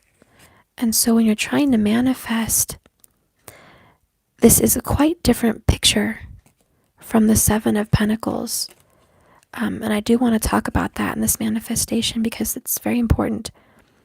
Someone here in the 7 of Pentacles is waiting and expecting for something good to come in. The other side of the picture is here crying and being upset and feeling emotionally worried and hurt that something didn't come in. It's the dissatisfaction. So it doesn't matter how much you're telling the universe consciously what you want. Your energy and your aura has a vibration and a color, and it tells the universe what to do and what to give you and when to give it to you. So if you're not in a healthy vibration of expecting the universe to make a step forward for you on your behalf, you're in this vibration. And even though it looks promising, this picture, because she's coming out to give this person 5 pentacles, realistically what I'm saying is if you're feeling lack and loss, you're going to have lack and loss. It doesn't matter how much you try consciously. If you can't get a grip emotionally, the vibration that you're sending out is going to attract that to you. Now that's why I do recommend gemstones sometimes. If you can get a little necklace with like a cage, and you can put a gemstone in the cage, it can give you whatever you're asking for when you meditate with it, like confidence or trust or peace or emotional balance, okay, or spiritual enlightenment and direction. Okay. So I better go, guys, but anyways, you guys could maybe do that. And you know what? I can't even say one more word. He's gonna. Okay. So anyways, I'm gonna talk quieter. So if you guys can get some gemstones to help you, that may be a conscious and subconscious effort throughout the day to tell your vibration in your body to release positive energy to the universe so it can come back. Another thing about manifestation is candle work. I know not a lot of people like to do candle work, but it really helps. When you use the element of fire, it's the element of transformation. It's Scorpio energy. And I'll be right back, guys. I really can't say another word. Hang on. I have to get a milk. Okay. Okay. All right.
So sorry. Okay.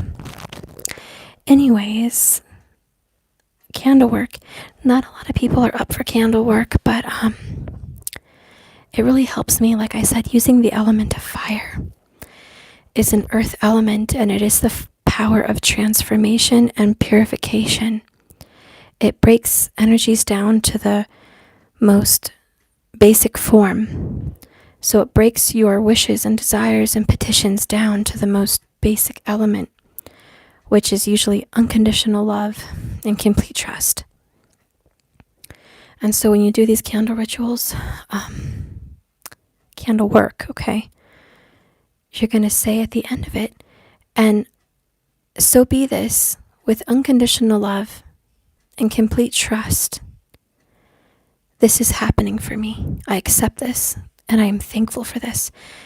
And the key to manifestation is never saying I hope or I wish or please, asking, can you give this to me? Is it possible? If this is divine will, is it possible? All those things are not sure energies. They're actually very doubtful energies, and you sound shaky to the universe. You don't sound very confident. So get in that Aries energy when you're doing candle work, and Aries is all about the fire power. So whenever you do a candle ritual for money, for health, for wealth, for prosperity, for abundance, for healing, for relationships, or whatever it be, always speak with authority. Tell the universe, I deserve this, I expect this, and I am waiting. Make sure that the universe knows that your hand is out in an expectance, and it will come. That's the energy you have to be in. That it's already created, it's already inside you, it's already around you, and you're just waiting for it to show up. You have every faith that it's going to be here. And it's like another key to manifestation is this card. Are you preparing your life for whatever you're calling in? I'm not going to go through it, but I gave you that analogy with Steve Harvey and the car. Hopefully you guys remember. Waiting for the car, and you have to get the car off bricks, out of the driveway to get the car. Manifestation. If you're waiting for a lover to return, make sure that your home is prepared for love. Dress your bed up nice, get those red sheets or flowers by your bedside, the special pillows that you like that spark romance, candles in your room that spark romance. Make sure there's room in your closet or in your drawers for someone to move in if you want to cohabitate with that person. If your person likes a clean car and is very much like that, make sure you have a clean car so you're always prepared for them to maybe join you in the car for a ride, or you're just always prepared for them to be with you.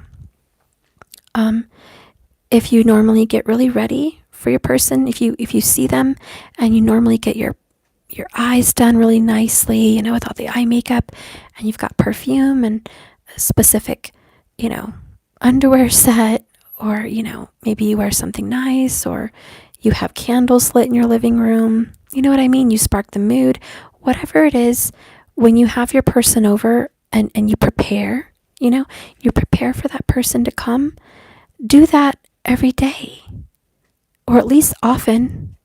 Keep the romance, keep the energy alive. The universe will see a big void, a big empty void, like an acceptance. They have to give you what you're wanting. So when you create space and you tell the universe what you want and you've made the room for it, the universe can now come and deliver it. It's just the law of attraction.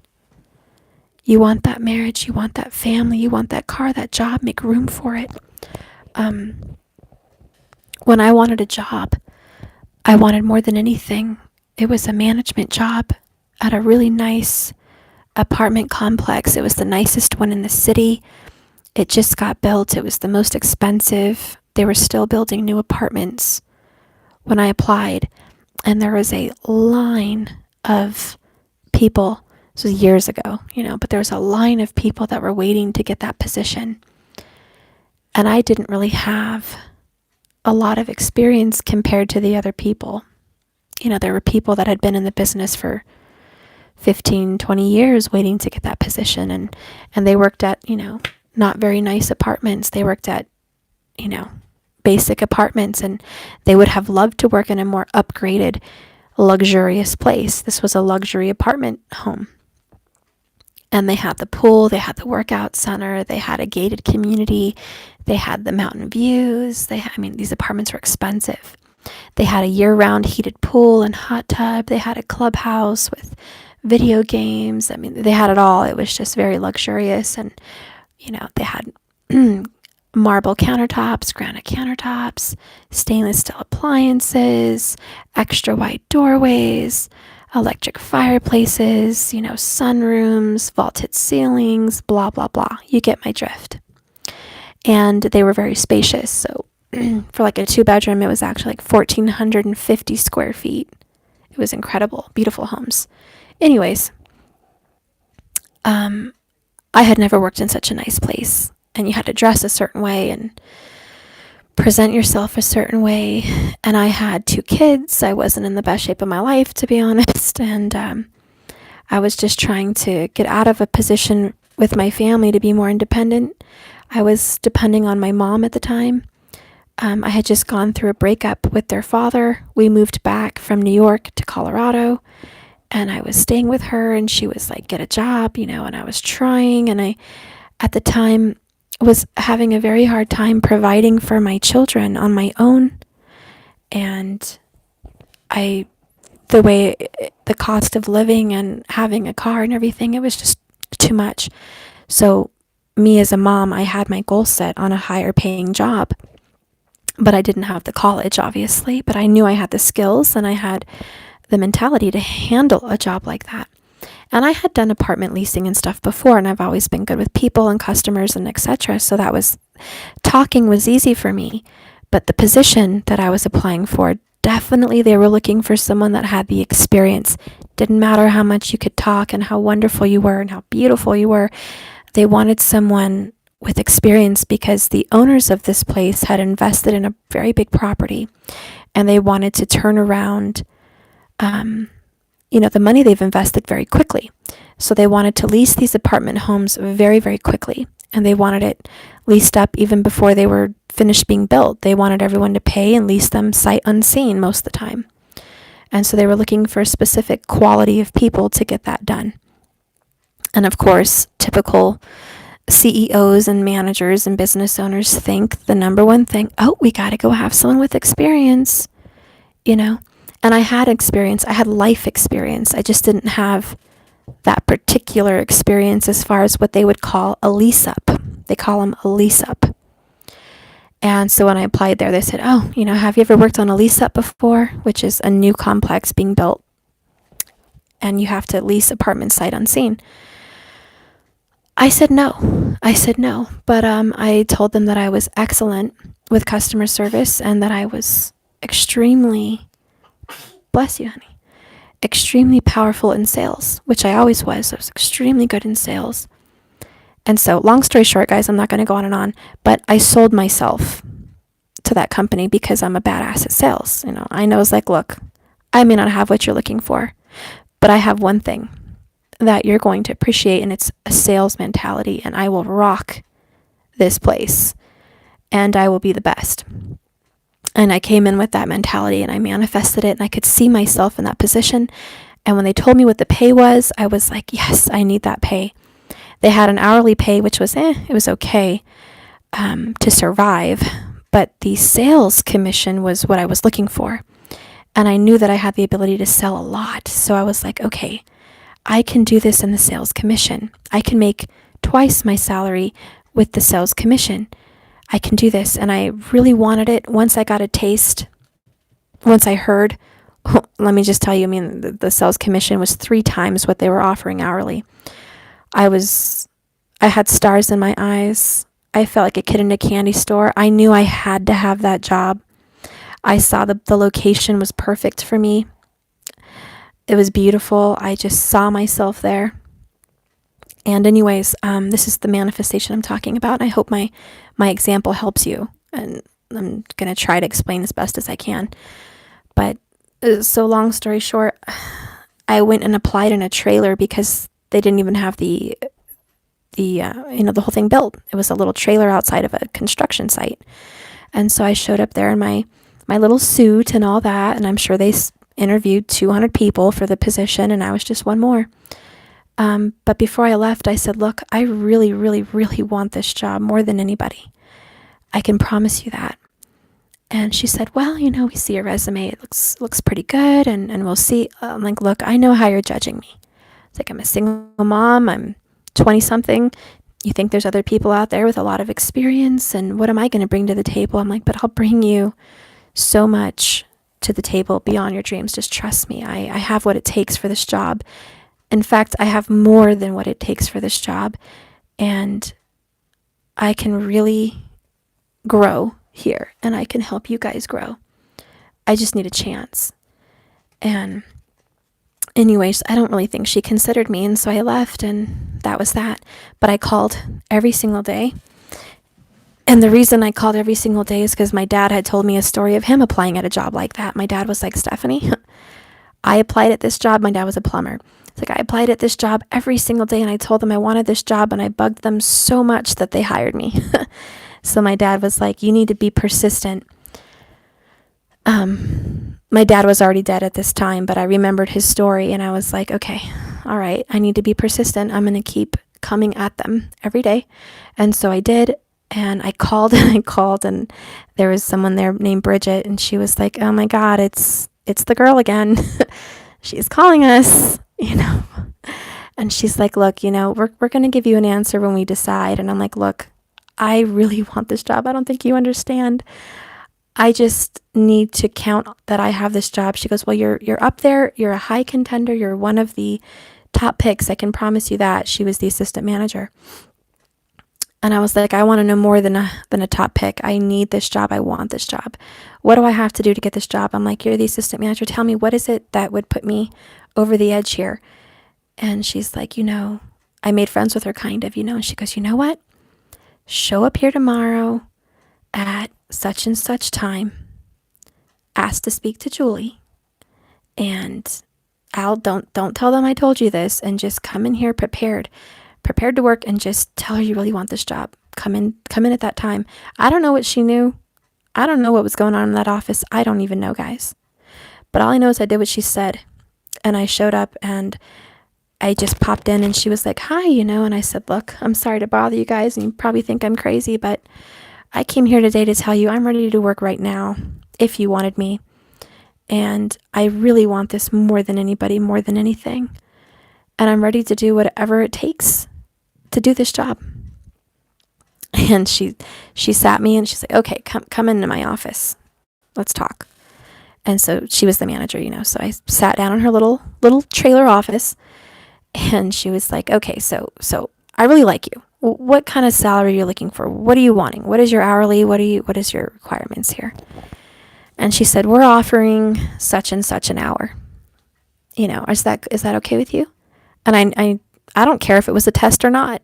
I really wanted that job, but it wasn't good enough. And I told her, I said, that sounds really nice, hourly, but I need to have, here's the deal, before I even say this. I went in there knowing my worth. Not only did I really, really want the job, I knew my worth. I already built myself up. I knew that I could exceed above and beyond their expectations. I knew I had something to offer them. More than they had to offer me. It was an equal exchange. I didn't go in there desperate. I went in there knowing I'm bringing something. I'm perfect for this job. I'm more than perfect. So when she asked me that, I told her it wasn't good enough, and I said, I actually expect $3 more an hour than she offered. I said, I want $3 more an hour. And the salary. And she goes, well, the salary stays, the commission. The commission stays the same, but this is what we're offering, hourly for people coming in. I said, I understand that, but here's the deal. I know what I'm bringing. I'm bringing a lot, and my time will make you more money than you can even imagine, and quicker than you can even imagine, and I'm worth it. I deserve it. I'm worth it. I have 2 children to provide for, and I can't accept less than what I'm asking. Because I already knew with any job I go in negotiating. I never go into a job and say, oh, yep, that's what you have on paper. That's what I want. No, never do that, guys. Whenever you go into a job, be prepared to negotiate. You don't go in there and accept what they offer. You negotiate. So anyways, I got hired. I got the job. And I kicked ass, guys. I kicked serious lease up ass. In fact, I was the number 1 consultant in all my state out of our company. And so I kicked everyone's ass. And there were times where we had Christmas bonus times. And they would say, out of all the hundreds of girls across the city and all the different apartments that the owners had, whoever gets, this many leases within this amount of time, by Christmas, you'll get a cash bonus. I think it was like $1,000. You'll get a cash bonus. And that's it. Go for it, guys. And of course, that's what the company does. I'm no fool to lease up these properties really fast. All these vacant apartments in a very dead time, which is Christmas. No one's leasing apartments in Christmas. So anyways, I wanted that for my kids. I wanted to take them to Disneyland, and I had it in my sights, and I wanted them to go to Disneyland more than anything. And I had never been able to afford it before, but because of this job, it was looking really good. And so I was like, okay, I'm going to win this. Again, manifestation, guys. I knew I was going to get that. I knew I was going to get the bonus. I just had all my faith, trust, all of it. I didn't doubt. I saw it. I actually started looking online for Disneyland hotels, the prices of the tickets. I already planned on how much I wanted to side, etc. Okay, I manifested. I planned and expected and saw something in my sights that I wanted. Same as that job. I saw it. And I got it, guys. I'm not going to tell you the whole story, but yeah, I got it. I got the bonus. And there was a lot of hurdles along the way. In fact, there was a lot of girls that were extremely intimidated by me because I was kicking so much ass that they teamed up against me, which was against the rules. There were girls that said, I'll give you my leases and yours combined so we can beat her, which is very karmic bullshit. And I found this out through the grapevine that there were girls teaming up both of their sales to kick my ass, and I said, oh, hell to the no. You know, Stephanie, oh, hell to the no, that ain't happening. But again, like I say, light always wins over dark, good always wins over evil. Always. And my intentions for that win was for my kids. I didn't have selfish intentions. And I prayed and I told Spirit, help me on this. Help me, because I have people against me. And my manager, Julie at the time, came over and she was like, you know what, Steph?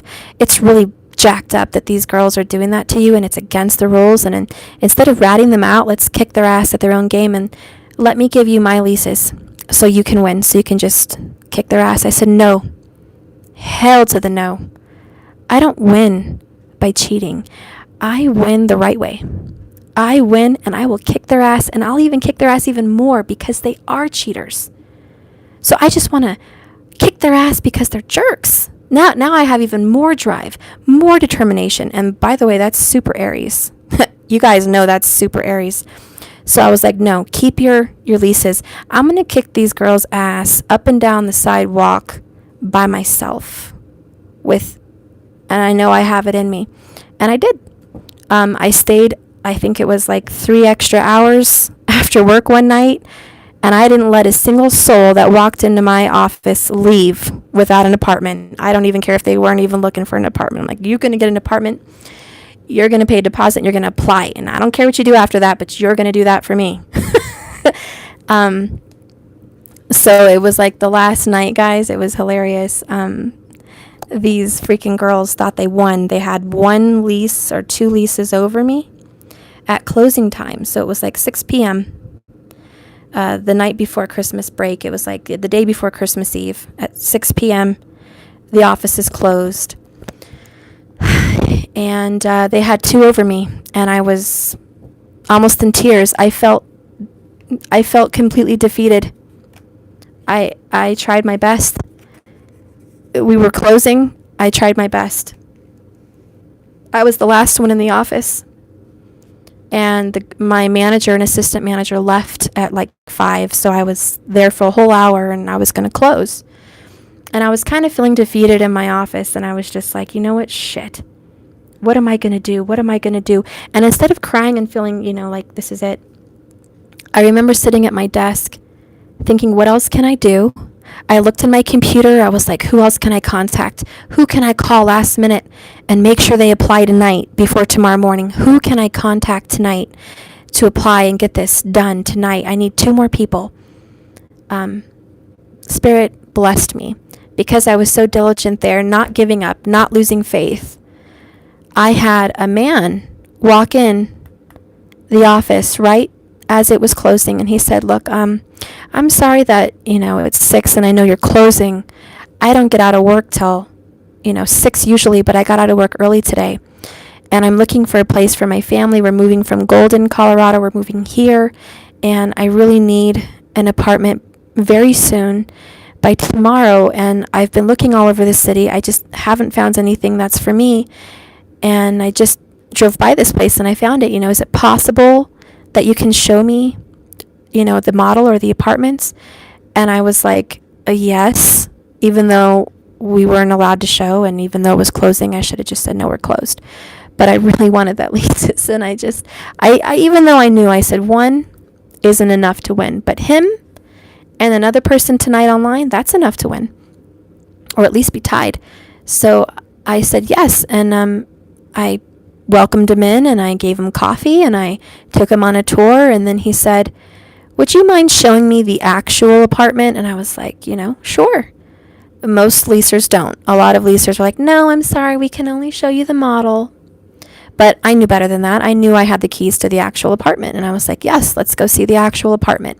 So I go back to the office in my little go-kart, go get the keys, take him back up 3 flights of stairs to go see this badass apartment.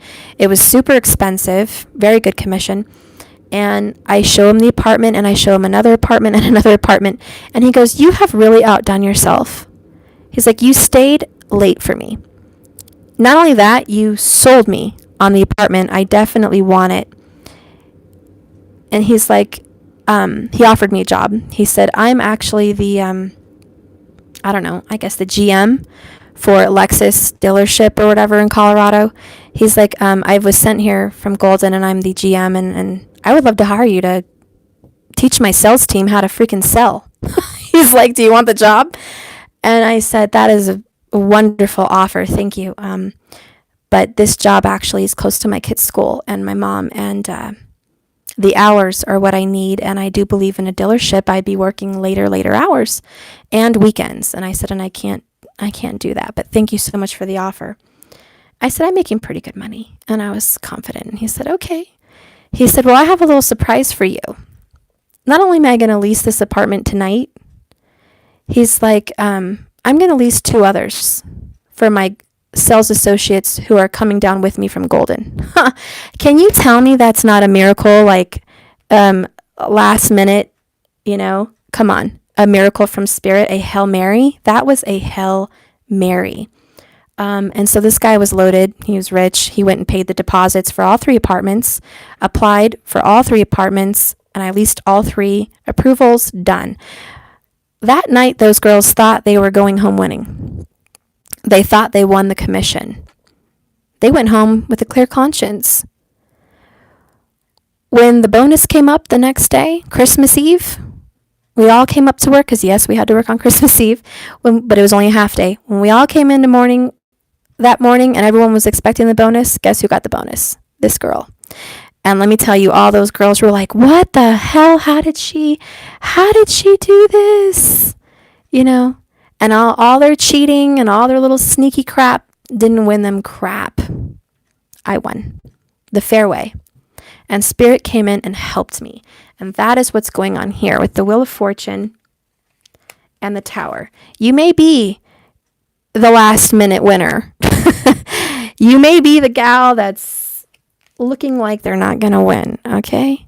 But don't count your chickens before they hatch, because manifestation is a very funny thing. And when you work with Spirit, he comes in for you, especially when you don't lose your faith. I could have just thrown my hands up in the air and said, that's it, I lost. I could have been all anxiety girl and feeling like a failure. But I went to the drawing board. When I thought I lost, I was there on the computer. Who am I going to call? Who am I going to call? I was not ready to give up. That is the Aries mentality. That is the Emperor mentality that Spirit wants you to have. Because he's going to give you your counterpart. You're going to succeed. You're going to win above your wildest dreams. And part of manifestation is expecting the win. And if you consciously speak it, talk about it, that's great. But subconsciously, you have to expect it and prepare for it. You know, I didn't tell you that when I got that job. Part of the things I was doing to get that job, and this was very early before I even knew about manifestation, but I was dressing for the part. I could have applied at a waitress position. I did daycare work before, so I could have been a daycare worker. I could have worked, different places, customer service, sales, for a phone company, cable company. There were other positions I could have applied for when in my early 20s. Other positions I could have applied for. But I knew I had better skills than all of that. I had better skills. And so I went out and I bought, suits. I bought different blazers. I dressed the part. I really saw myself like that every day. I did my hair, like that every day. And I really prepared myself for that job because I expected it and I wanted it more than any of the other jobs. And when you get that desire in your heart and you really want something more than anything, you will make a way and you will prepare for that subconsciously and consciously. And, it's not just about love. It's about jobs. It's about love. It's about all kinds of things that you want to manifest. But I posted a video too of Jason Momoa. You know that guy, Jason Momoa? And he manifested his wife, which was, I forgot that girl from the Cosby Show. She was married to John Lennon or whatever. But ever since, and I have the video on my community page, you guys should check it. But he said when he was a kid, because he's 15 years younger than her or something. When he was a kid watching her on TV, he was like, that's going to be my wife. Lisa Bonet, that's right, yeah. That's going to be my wife. I want that woman. That's the one. That's the one I want. And so he always had this subconscious envisionment of her, and he always probably saw her. In all his relationships, he knew that his target, his destiny was her. And as he got older and he was famous and his path led him to her, they got together. And they're happily married and they have 2 kids. So my point with that is manifestation. It's about expecting and believing. Expecting and believing. So faith is a very big part of that. And you have to let Spirit lead you where your trust has no borders. Where it doesn't end because you don't see something in fruition. Where it doesn't, end because things are not going out the way you planned. He wants you to have trust without a border, without a ceiling or an expectation. So he is asking you to change your perspective. Turn everything upside down. See things differently. See the world differently. See yourself differently. Some of us, maybe not all of us, are in a position where you don't see yourself in success. You maybe just don't see yourself like who you imagine yourself to be. So until you actually see yourself as that person, it's not going to manifest. So Spirit may be saying you may have to wait for a time too, because you have to see yourself for what you're worth. And if you don't know your value, that's like me stepping into that office. If you don't know your value, how are you going to get what you want? I mean, I could have been desperate. I sat in that woman's office and I wanted that job, and, maybe I wouldn't have gotten it if I would have said, oh yeah, whatever you're offering is fine. That's perfectly fine. Maybe I wouldn't have gotten it. Maybe I would have gotten, we'll call you. We'll call you. Because she would have known that I don't have the drive. I don't have the confidence in myself or the courage to stand up for what I'm worth, maybe that would have lost me the job if I would have said, okay, yeah, that's fine. But see, a lot of people going in thinking, let me accept whatever you're offering because I really want it. Let me go ahead and accept that lame offer. No. Yeah, you want that job more than anything, but you know your value, and you are ready to walk away if they can't meet it. Because why build yourself up to some dream, some hope, some manifestation, and you think it's the best thing since sliced bread if you get there and it's not the best thing since sliced bread? That's only half of the dream. You have to make the rest. And I made it what I wanted it. Now, if you look at that in a relationship aspect, how are you going to show up with your manifestation and build up this perfect partner for who you deserve and who you're worth and what you want, which a lot of you feel is your soulmate or your twin, whoever's watching. And then you get there and you meet your soulmate and your twin and they hand you a crumb or they hand you that low ball offer. And because you want them more than anything, you say, sure, I'll take that. That's fine. Whatever you have to offer, I'm okay with that because I want you more than anything. That's like me going into that job saying, I want this job more than anything. Whatever you throw at me, I'll just accept it. No. You come into that negotiation table and you let your significant other or your divine soulmate or your twin flame, you let them know, yeah, I want you more than anything. You bet your ass I do. But I will not tolerate inappropriate behavior. I will not tolerate your crumbs, and I won't tolerate the way you treat me. I love you more than anything, but you're not going to walk all over me. I'm sorry you feel that I've given you that impression. I may desire you more than anyone else, but I also love myself more. And I won't take that. That's going to get you the gig. That's going to get you the job. That's going to get you the person. Because your self-respect makes you what? More attractive. More desirable. And Spirit is speaking to us right now. If we are hitting brick walls, banging our head against the wall, that's part of the issue. It's the self-worth. It's seeing yourself for what you're worth and expecting it. Not taking whatever's being thrown at you, but demanding more. And like I said from the beginning of this reading, Spirit knows you're worth more because of all the burdens and pain and things you've taken on for other people. Spirit knows you're worth more than what you're asking. He just wants you to believe it. If you can't believe it, you're not ready. Keep in mind that Spirit wants to give you your person the right way. Okay. The Tower's coming to give this person to you the right way. The right way, which means you get treated with respect. You get treated with love. You get treated with honesty. You get treated with stability. You get treated with commitment of the most utmost loyal energy. You get treated with growth and prosperity.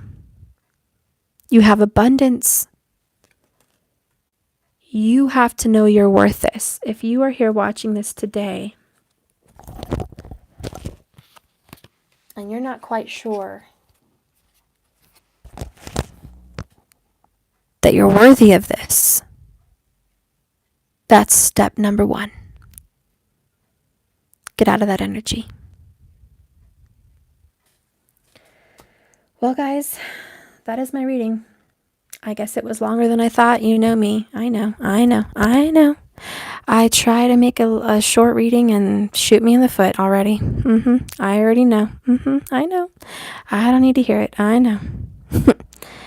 Anyways, whatever comes out with Spirit comes out. This reading was divine from the beginning. Ever since I pulled out that Lover's card, this reading was divine. Because I didn't expect it. I didn't expect any of these cards. I didn't even expect this message. I didn't know I was going to talk about what I talked about with you. I didn't know none of that. But it was meant to come out the way it did. For you. And Spirit is here with you, for you, through me. And I've asked him to be a vessel of truth, love, and light at the time when it's needed. So when he calls me or tugs on my heart to do a reading, I show up. Because I am a faithful servant. Faithful servant of the cause, a faithful servant of my Lord and Savior, a faithful servant of this journey, a faithful servant of spirit, and being a voice down here on this dimension for them.